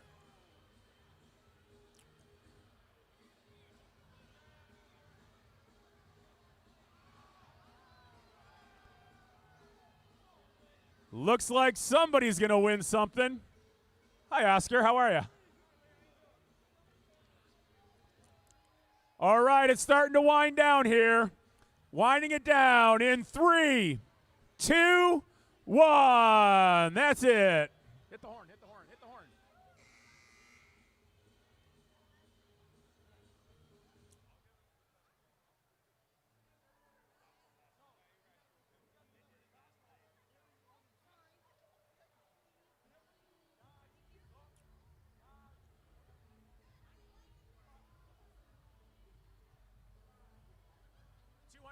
Right?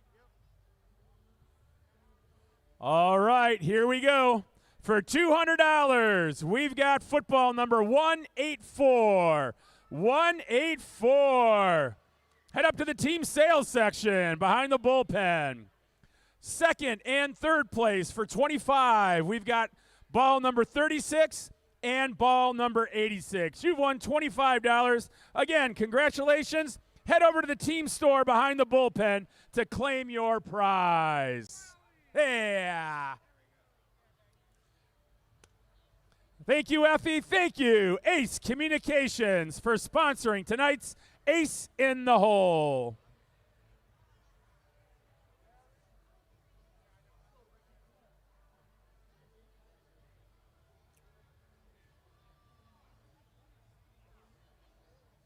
Yes, sir.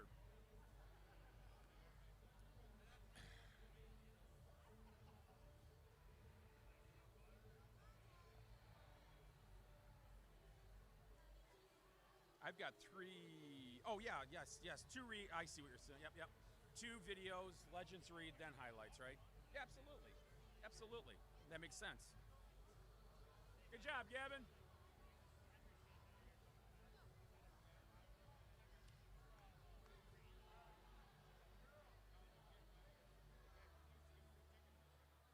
From Top Tier Painting.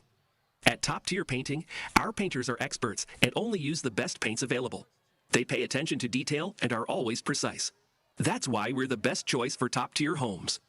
We understand that your home is an extension of yourself, and we want to help you make the best impression possible. If you're ready to take your home to the next level, we're ready to help.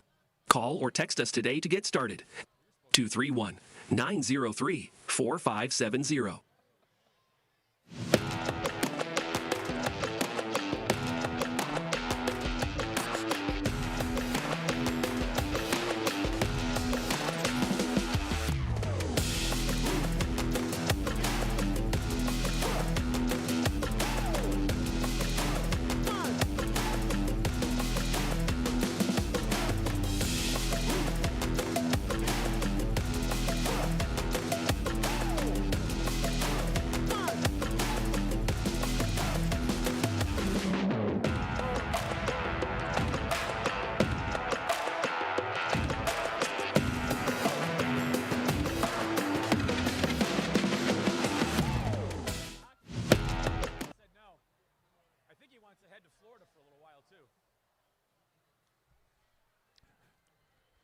Legends Sports Bar is the official host of the West Michigan Ironmen After Party.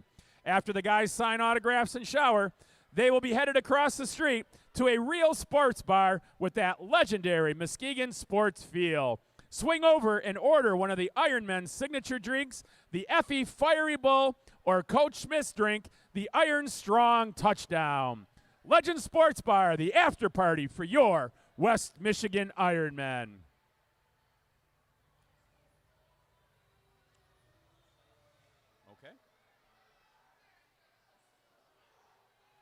We made it. Okay.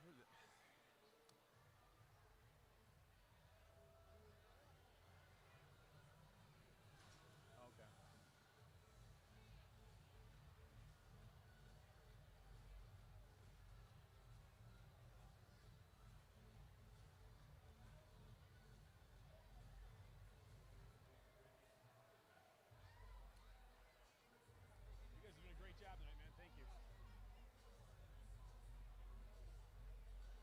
Well, helping me, I'm sorry. I'm sorry, Blaze.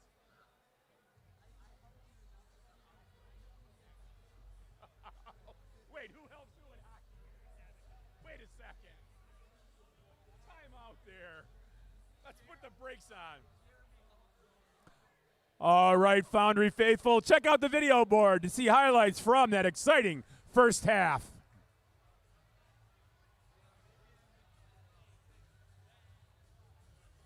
I don't think we got playoffs this year.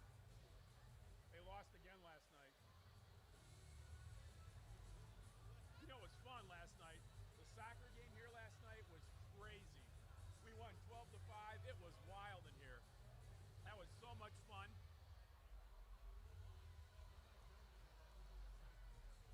And we had a big crowd.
All right, guys, we are back here in the second half, joined again by Coach Taylor.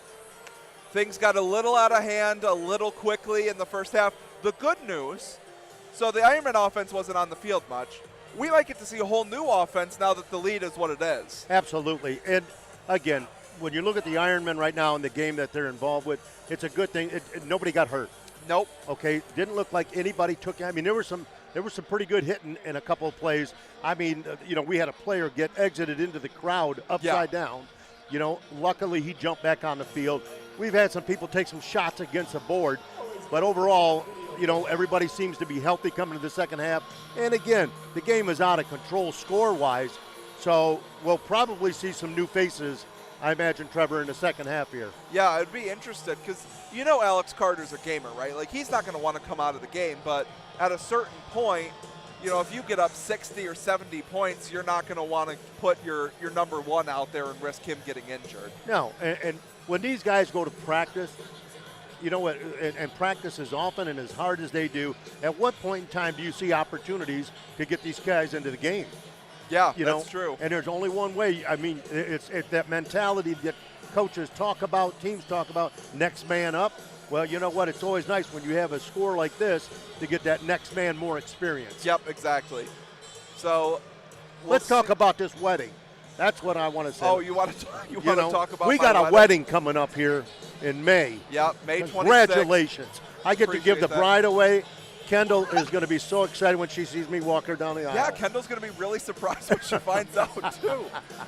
Be like, Coach Taylor, right? Hi, Kendall. I not have any clue, but yeah. No, she's. Kendall, would you mind if your dad just watched this? It's going to be impressive. You'll have to fight two of them. She got her dad and her stepdad. Yeah, well, there you go. Both quite fond. So. And where's the honeymoon? That's what we got to. That is to be determined. There we go. We just moved back. We both started new jobs, so we gotta accrue a little bit of vacation time first. We're thinking something in the fall. Maybe an all-inclusive somewhere here in the States as opposed to. And bless your fiance's heart, the work that she does. She is involved in such an emotionally tough profession, where she's dealing with cancer, people with cancer, and, the survival rate's tough with what she's dealing with, the specific group. And, I tip my cap to her. What an angel, what an angel. It takes a special type of person. It's something I know I couldn't do, and I'm very thankful that there are people like her that are willing and able to do that to help the people that. How do you develop that kind of compassion, though?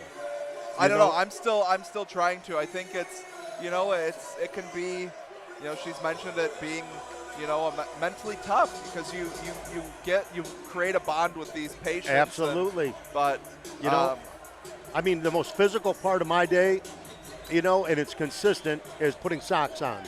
At this point in time in my life, it's a physical activity, get the heart rate pumping. And I got family members that just pull up seats and watch,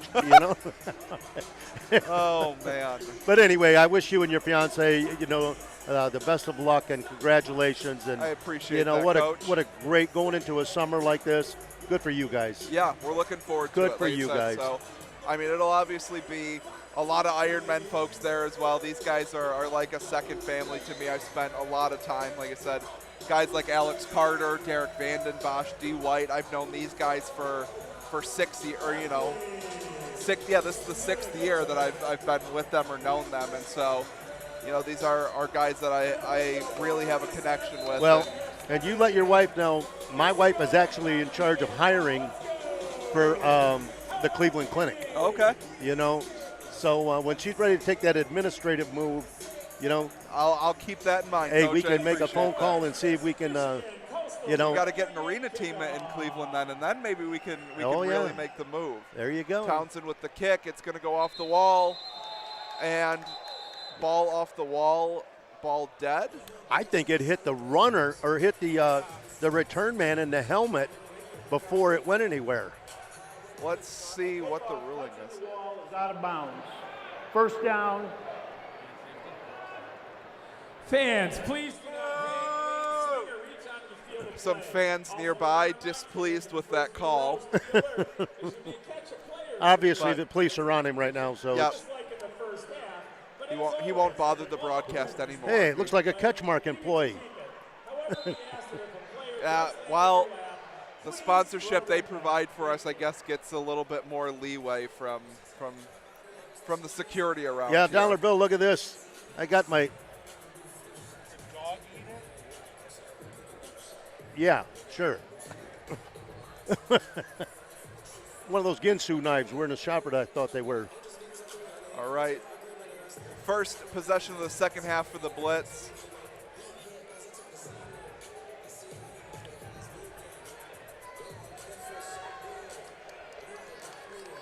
Ohio begins first and 10 at the 22-yard line. All right. See the first snap here. Quick pass out to Morris, and it's stripped.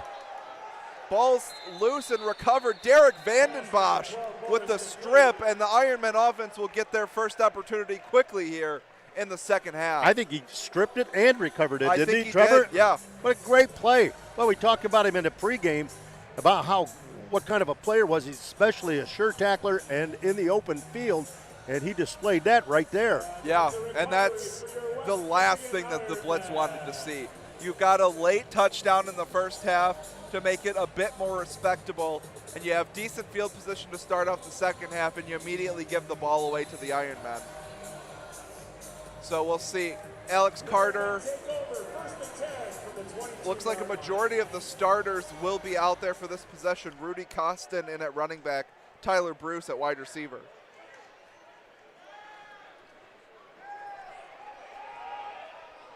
Oh, and a good defensive play there, broken up on the play. Number 7, Amato Love, broke it up. Tell you what, that was a combination route right there where they ran a post route with number 1 and number 2 just turned and went out and up. And what happened was Alex held on to that football just a little bit too long there. And if he'd have put a little bit, about 2 more yards on that throw, they'd be kicking the extra point. Yep, they'd be celebrating once again.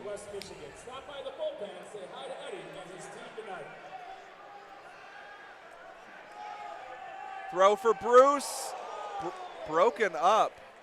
Number 2, Arian Terry, who had that outstanding catch earlier in the game for them, for their only touchdown, separated Bruce from the ball. 3rd and 10, we haven't seen 3rd down from the Ironmen yet. Now, and you know, from a coaching standpoint, if I'm watching this film with that young man at wide receiver, when that ball is in the air, he slowed down. But what he should have done is not only slow down, but come back to the football. Yep. Okay, he stood and waited for that ball to get there. Come back. Yep. Carter looking here on 3rd down. Finds Craig, who's wrestled out of bounds inside the 5. That'll be a 1st and goal now for the Ironmen. Nice flood route right there.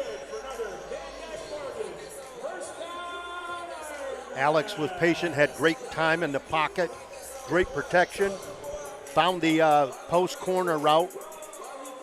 We actually have a new left tackle in. So Dyron White is not currently in. Instead, Doug Woods from North Dakota State is in at left tackle. And he waved that hand, declaring he's the eligible. Ironmen are not a team that does a lot with the eligible tight ends. John Ross does a lot with the football. He finds himself in the end zone again. That's a touchdown, West Michigan, extending their lead 61-6.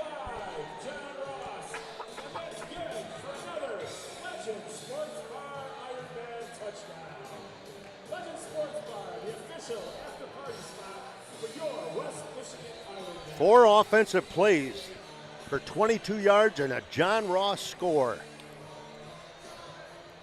Second score for John Ross so far, correct? Because we've had exactly 4 offensive touchdowns now. Now you notice Muskegon, the holder is back there 6 yards, 7 yards. That looks pretty good. Yeah, that looks par for the course, standard, right? I wonder if I don't know, maybe they do things different in Ohio. And that one doinks off the right upright. Townsend misses the kick, so it'll remain 61-6 in favor of the Ironmen. Well, and I will say this, if I'm Nate Smith and the staff, the one area that we do address is the consistency or lack of consistency with our extra point team. Yeah, definitely. Okay, so that is an area right now that I would say should be of concern, over the course of the next 2 weeks before you play your next game. Yep. Looks like we'll have another activity here on the field. Also, I believe number 6 down there on the field, believe that is former Ironmen player BJ Foy. He is now a member of the Albany Empire in the National Arena League. Their season has not yet started. News just came out the other day. The National Arena League the Albany Empire had Antonio Brown and his father join the ownership group. Really? Yeah. So that's Brian or BJ Foy, one of the members of that team.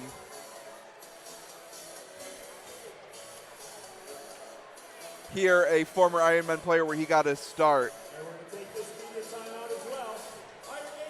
Well, it's like a lot like when Vince Lombardi took over the Green Bay Packers. He sat those gentlemen down in a room, and he said, "I am starting from square one with these guys."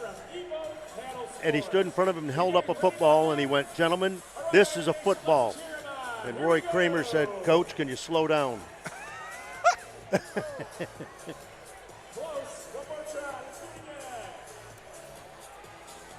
Or Jerry Kramer, that was it.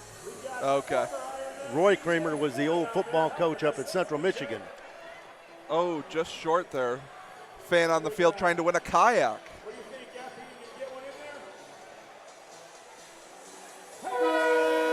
And an assist from Effie makes that gentleman. I thought that throw was going in anyway. I think Scott kind of shortchanged him. I think Scott didn't let him do it himself because he's worried it wasn't going to go in. But that last throw looked really solid. I'd put a 60-horse motor on that kayak. You've got to be careful. My fiance's got a kayak, but I am always worried about. I've always heard horror stories about it gets flipped over and you get stuck inside and you drown. I don't want to drown, Coach Taylor. Yeah, I hear you. I'm not going that way either. I'll probably be with my look a statistic on the highway. Yeah. So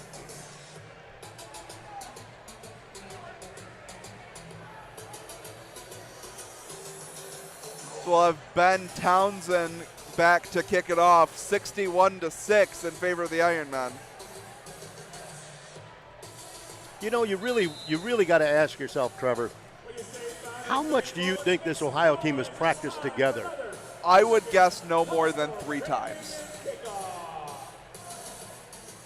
And it's clear that they're, somewhat directionless. They just don't.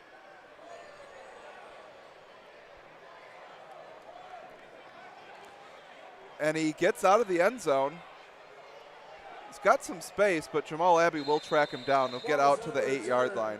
Brought down hard by number 3, Jamal Abbey. Nice tackle by Abbey right there. Yeah, he's been a big-time playmaker for this team for a lot of years. Not a lot of action for him today. That's been Willie Shanks who's been making the most of the defensive plays. Right. Though Zach Watts has a touchdown, and Derek Vandenbosch has had several important plays as well. Well, Abbey from Grand Rapids Creston High School. Yes, a polar bear.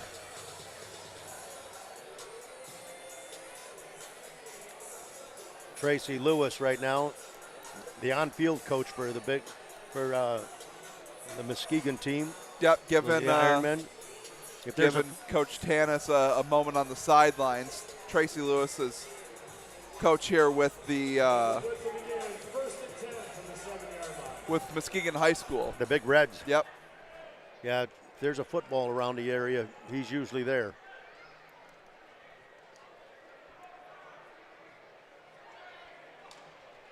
There's the snap. He's going to take off, and he'll be brought down after a short gain. Looks like about 3 on the run.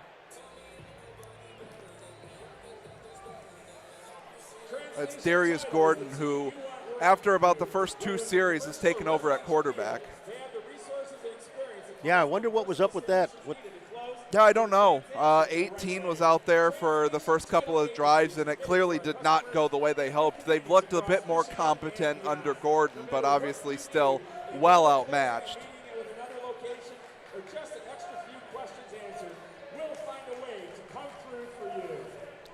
See, you look at the alignment.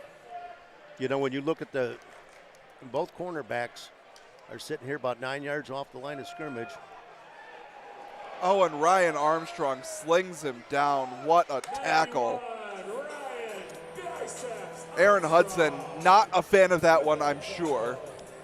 Armstrong, 290 pounds, Olivet College.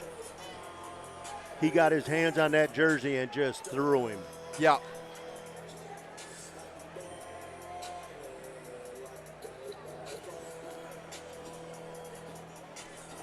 And this ball is going to be up for grabs right here real quick. I mean, you have Willie Shanks in center field. He's got to be itching for another one, right? The last time you called this game, how many interceptions did he have? Oh, yeah. You said 3. He's already got 2 tonight. He got 2. It's the They are also running a tight end, like another tight end, which I'm fairly sure is not a legal formation, but that's a delay of game. That's should be a delay of game. Well, you've heard of Shawshank 5-yard redemption. penalty. It remains This is third down. Shawshank, and he's redeeming. Yep, looks like the officials might have missed that one. The clock definitely at 0 when that alleged offsides happened.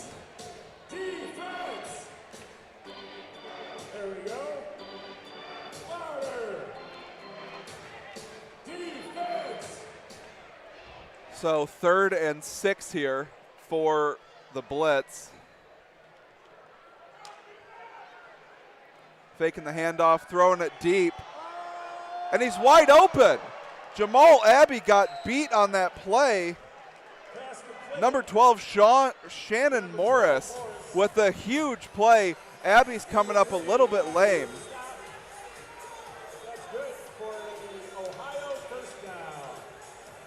Abbey is definitely down.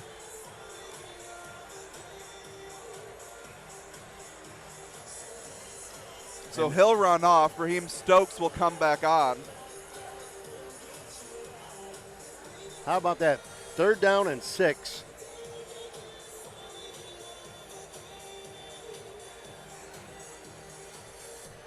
Yeah, they're down to the 4-yard line now. Their first time inside the red zone, really. Of course, they started that a previous drive at the 15 and then immediately shot themselves in the foot back 15 yards. It's the first real goal-to-go opportunity for the Blitz. We'll see what they have in mind. And the pass play they scored on was a 25-yarder. Yeah.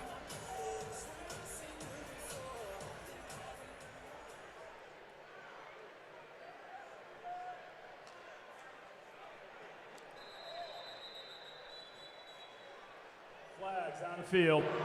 False start, offense, 5-yard penalty, remains first down.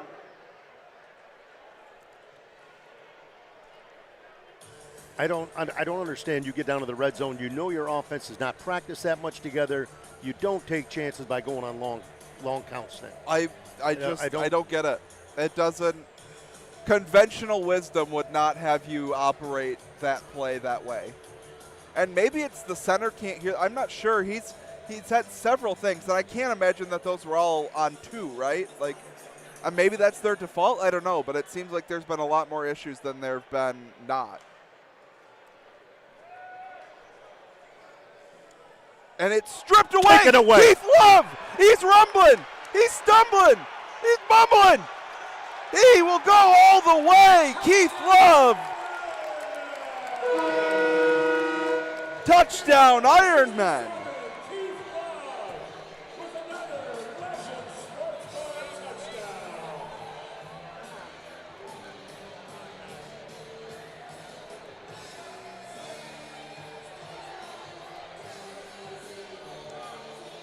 From Wayne State University. Yeah, what a play. Tyrone Wheatley, The new head coach over there. Oh, okay.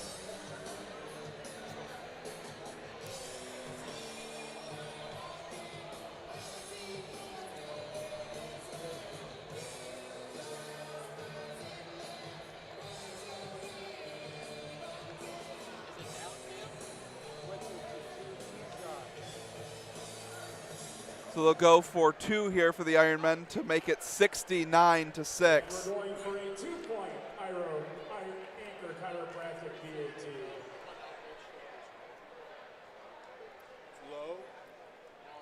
John Ross easily in 69-6 now in favor of the Ironmen.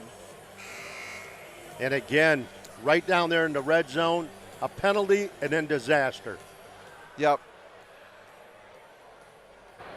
Media timeout. Media timeout. All right. Let's see what we've got here for our media timeout.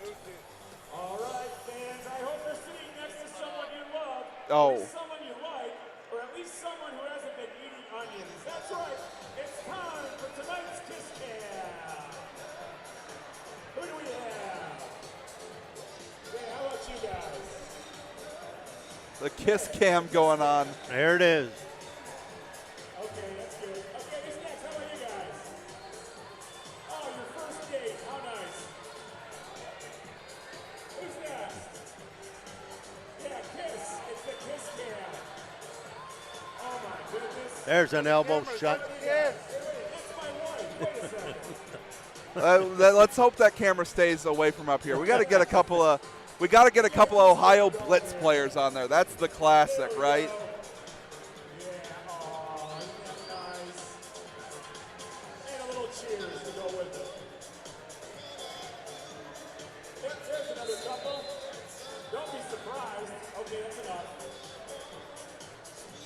And we are back going. Caught by Morris at the 6. He's got some space. Will go down at the 22-yard line. 12, Morris on the return. Number 17. That's a nice return right there. That guy's got some speed. He just Yeah, had I a mean, chance to showcase it. Yeah, I mean, believe I said Sean. It's Shannon Morris. Now, the one thing I have noticed, Trevor, Yep. okay, and correct me if I'm wrong, this Ohio team, and this is another concern I would look at over film, they've had guys open deep.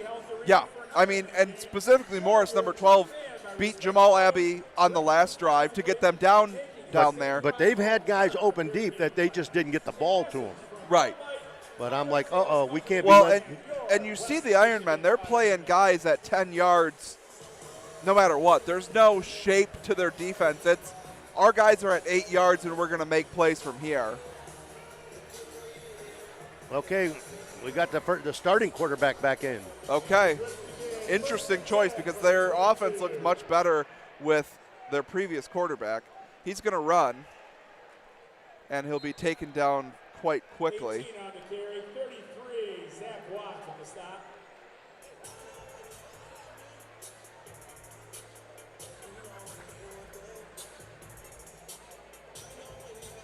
Gain of about 3, brings up second down and 7. Coming up on the end of the third period, the third quarter here. Almost finished already.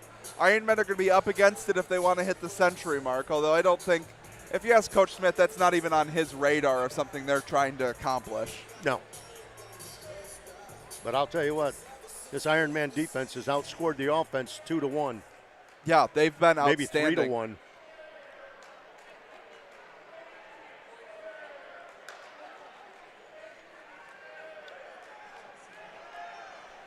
And he's brought down. That's not technically a sack because I think it was a designated run play, but Clay Oliver, first one to the play, gets his tackle for loss.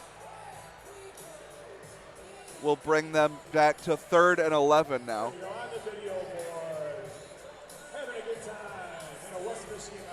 Abbey's not back in here in the secondary yet. Nope, they're running with Raheem Stokes. I would be surprised if we see Abbey again. He's there in the front row of the bench in between the training staff and a street closed player. Come on, let's hear the Iron Nation. Defense. What a great arena to watch a football game I in. mean, there's not a bad seat in the whole house, right? No, you're right on it. All right, we'll see what 18 can do. He's going to find Morris. He'll catch, and he'll be tackled by Stopes. We'll give them a fourth and relatively manageable here. May get another chance to see the Ironmen offense. Here comes a quarterback change, which tells me you could see a quarterback run here. Into the third quarter. Yep, time for the end of the third quarter media timeout where it looks like we're throwing out T-shirts.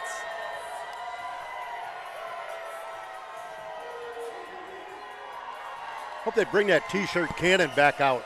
Yeah, where's Effie with the T-shirt cannon? I wouldn't want to be 10 feet in front of it and have him pull the trigger. Step into the third quarter. It's your Ironmen 69 and Ohio 6. All right, fans, you know the words. It's time to sing aloud and prepare for what's sure to be an exciting fourth quarter. It's time. All right, we are back ready to go here in the fourth quarter. The Ohio Blitz still trails 69-6. Should be another false Flags on the field. Looks like some laundry.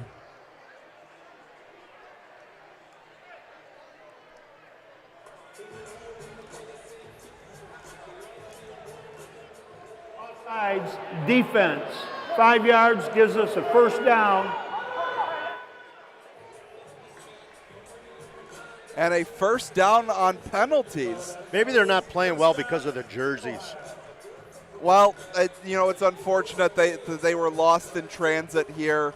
Thankfully, a local team were able to provide some replacements, so they had jerseys. But they came here in go-karts. How can you? They Trevor. There was no. I mean, listen. They are trying their best. Their director of football operations, AKA the right tackle. Yeah.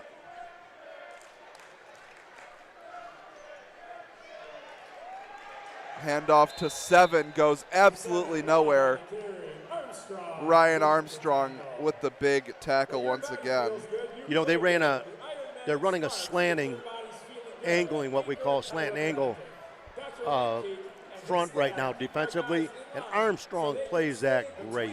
Yeah, he does. I mean, technique-wise, that young man, he is explosive in out of his stance. And, when you're that quick, you beat the play, and he ran right into it.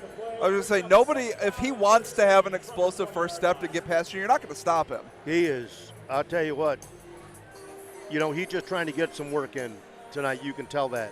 He knows he's a better athlete, but he gets down that stance. And I tell you, he's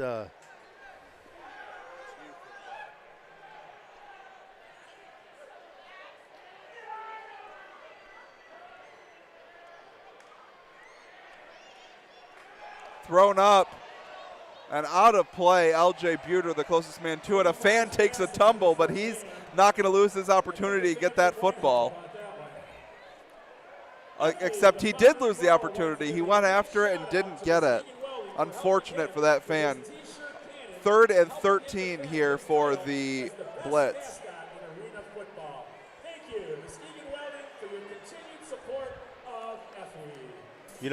This is my second year watching these guys, and I've seen them in one game where it was a dogfight. That first game last year against Carolina, correct? That was a dogfight. And that was fun. I mean, to watch a competitive game all the way to the very end. Absolutely. You know it's just tough to find teams that fit into the same mold as the Ironmen that can match the level of competitiveness.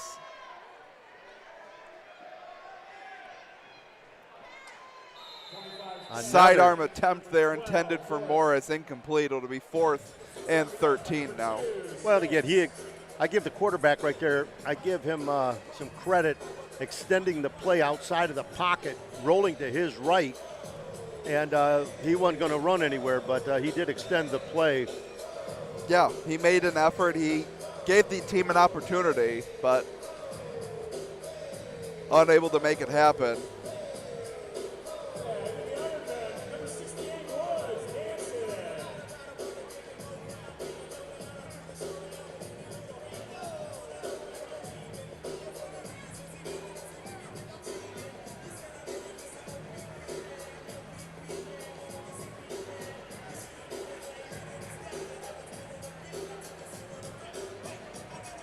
Right, just 5 seconds left.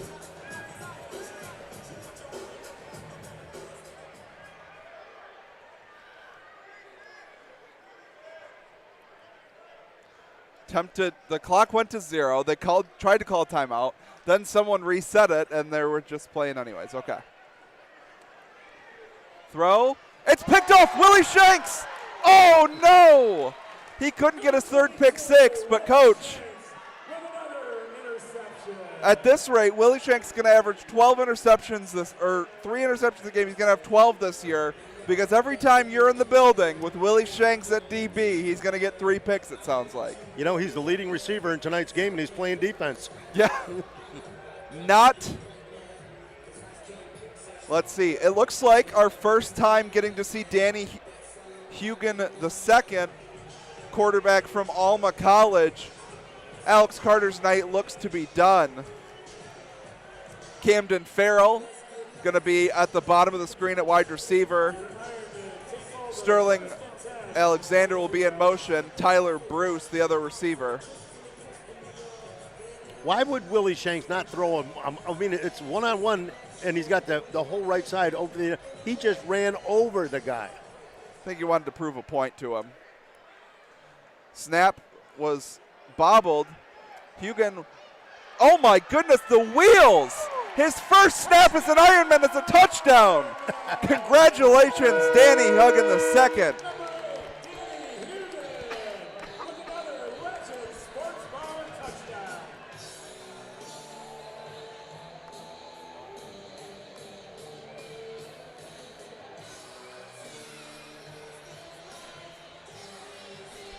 He's got some wheels. That was incredible. He got pressured immediately, and all of a sudden he just turned on the Jets at about the 20-yard line and ran past everyone. Yeah, he had to stiff arm the defensive end in the backfield back here to be able to turn the corner over there.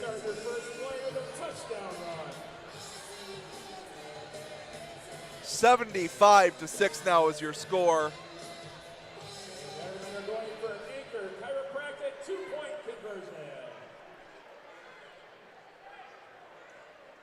Handoff, ball's loose, picked up, but the try will be no good. Media timeout. All right, we'll head into our second to last media okay, timeout. Iron Nation, the Sparks have been watching all game long. Who is tonight's super section? We got the Godfather up here with us right now. Mario Flores walked in here, and he commands a gentleman that commands respect, you know?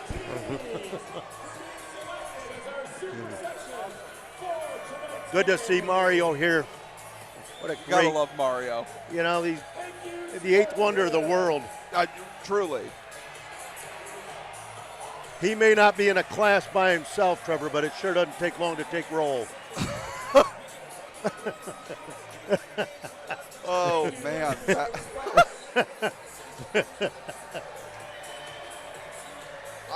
I'm going to pre-apologize to the people in my life when I start hitting them with some of these one-liners that I'm picking up from you, Coach. Oh, man.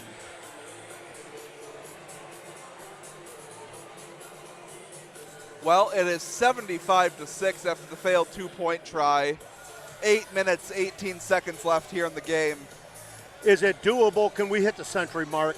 I don't think so, because the clock. The pressure's on our defense. The clock runs an awful lot. 25 points in 8 minutes. That's tough. That is tough.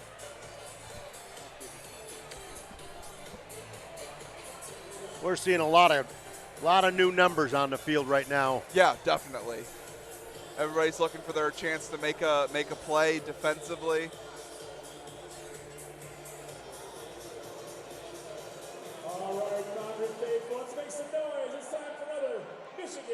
Coastal Credit Union kickoff. Ben Townsend will send it deep. We'll see if Shannon Morris can get his hands on it. Oh, air conditioner must have turned on. Ball off the tee.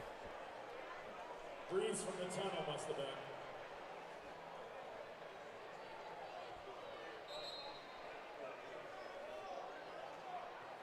Townsend will re-line up here.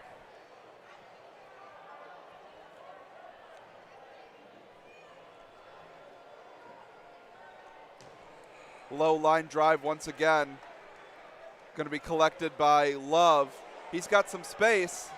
Clay Oliver and John Ross, though, will get him wrapped up and taken down just short of midfield.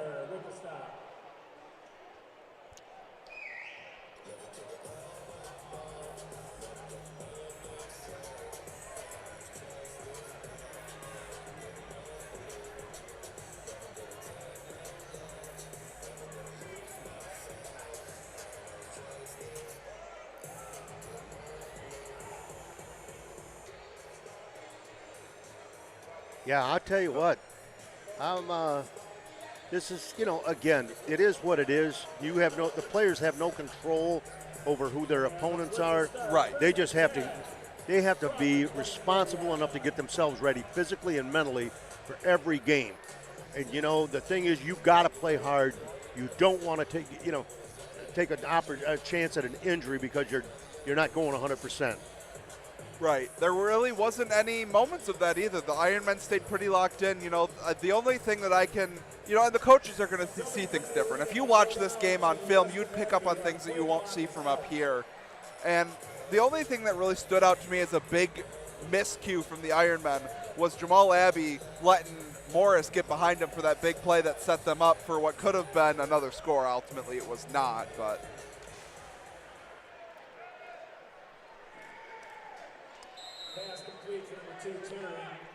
See, and I don't know if it's because of a lack of coaches, eyes, or whatever you want to say, but in my opinion, this Ohio team is not taking advantage of what the Ironmen are giving them defensively. Right. Okay? They're not taking full advantage of that because I don't think they've got enough eyes in a press box or from a coaching standpoint. Right. Looking things over, saying, hey, this is, we're looking at some things. We got to do this. Right, exactly. But I don't see one position on this field where they match up physically. Strong tackle there by Willie Shanks. Pick up a couple extra. Back to the line of scrimmage, it looks like.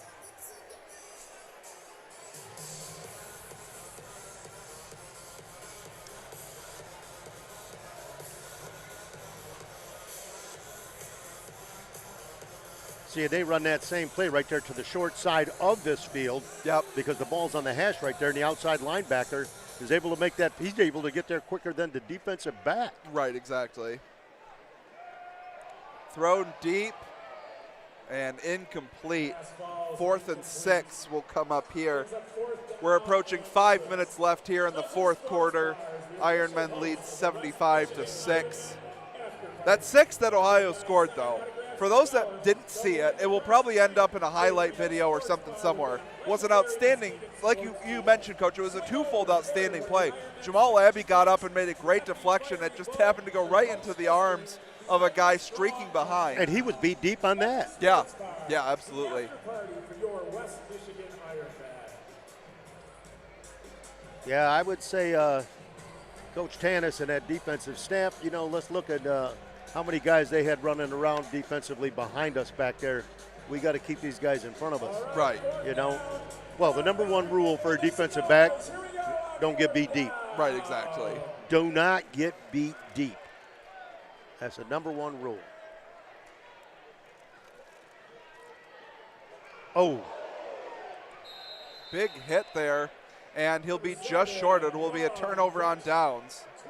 Big hit by Shanks. And Shanks hit him about a yard short of that first down, so the ball is now turned over. And that, again, it's just unfortunate that wasn't a first down or second down or third down. Right. Because that was a well-executed play. Right, exactly.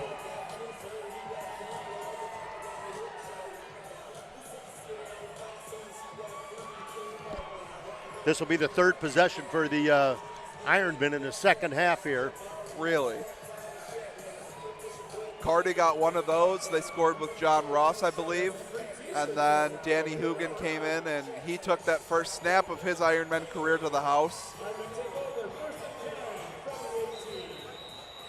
This will be the sixth play offensively for the Ironmen also. Of the second half? Of the second half.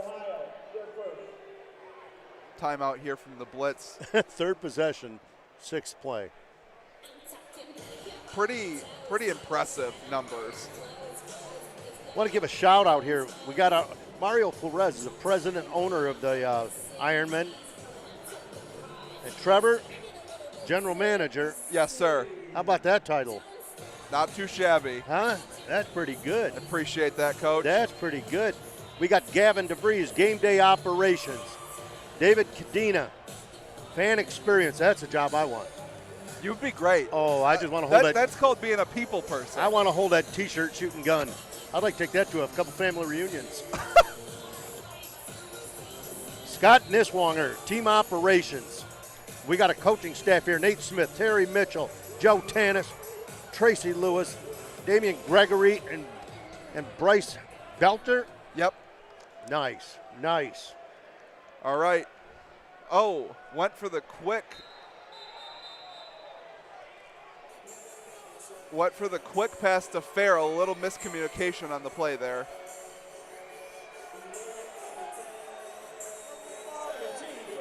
Somebody had a missed assignment in the blocking up front. Yeah.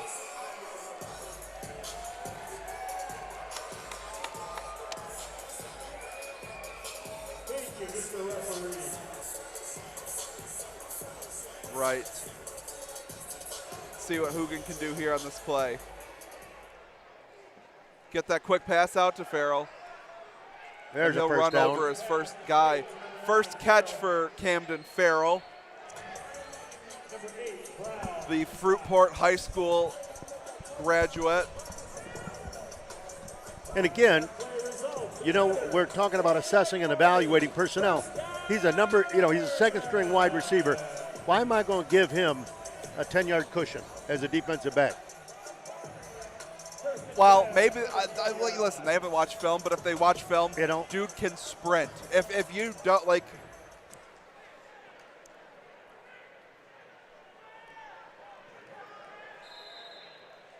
another first down run for Hugan.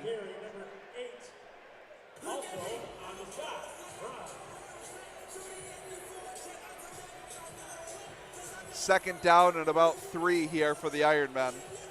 As we're about to cross and reach the 1 minute warning here.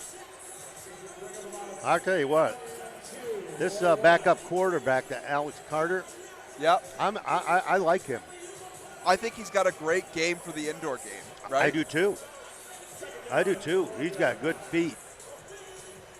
I mean, I want to see him really get things going and in the passing game. I know they're not going to ask him to do a lot. Like I said, we're approaching a minute left in the game, so. Ball's loose. He does get it back, however.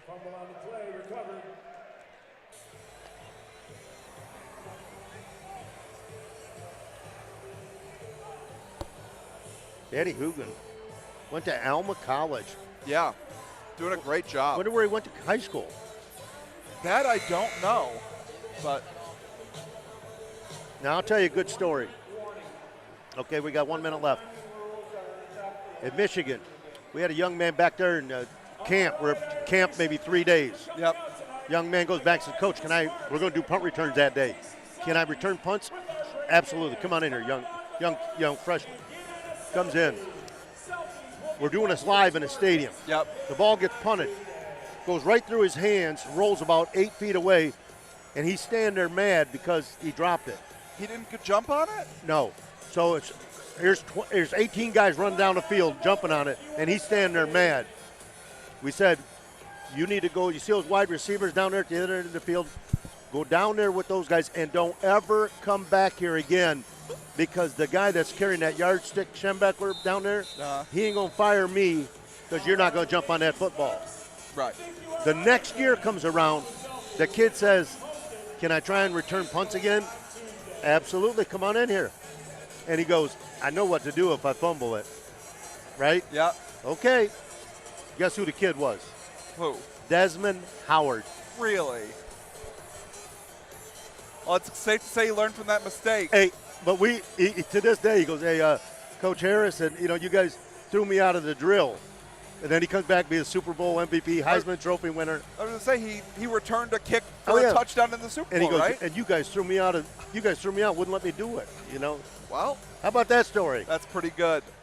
Last minute here, see if the Ironmen can punch it in one more time. Look at him, look at him, look at him.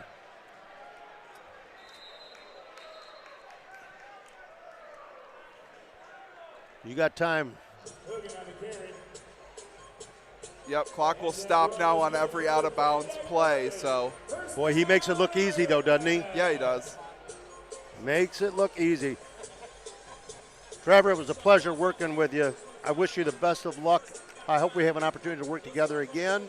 Yeah, we'll have to see. Normally we'll get the fans, I'm sure, are excited for you and Eric to be back at it because you guys are a hoot together from what I've heard.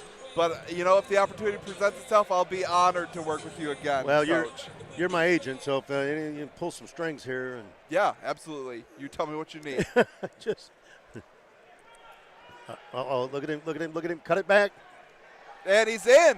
Touchdown. Did he give it to him? They did. A second rushing touchdown for Danny Hugan. That power sweep they have with the quarterback keeper is really solid.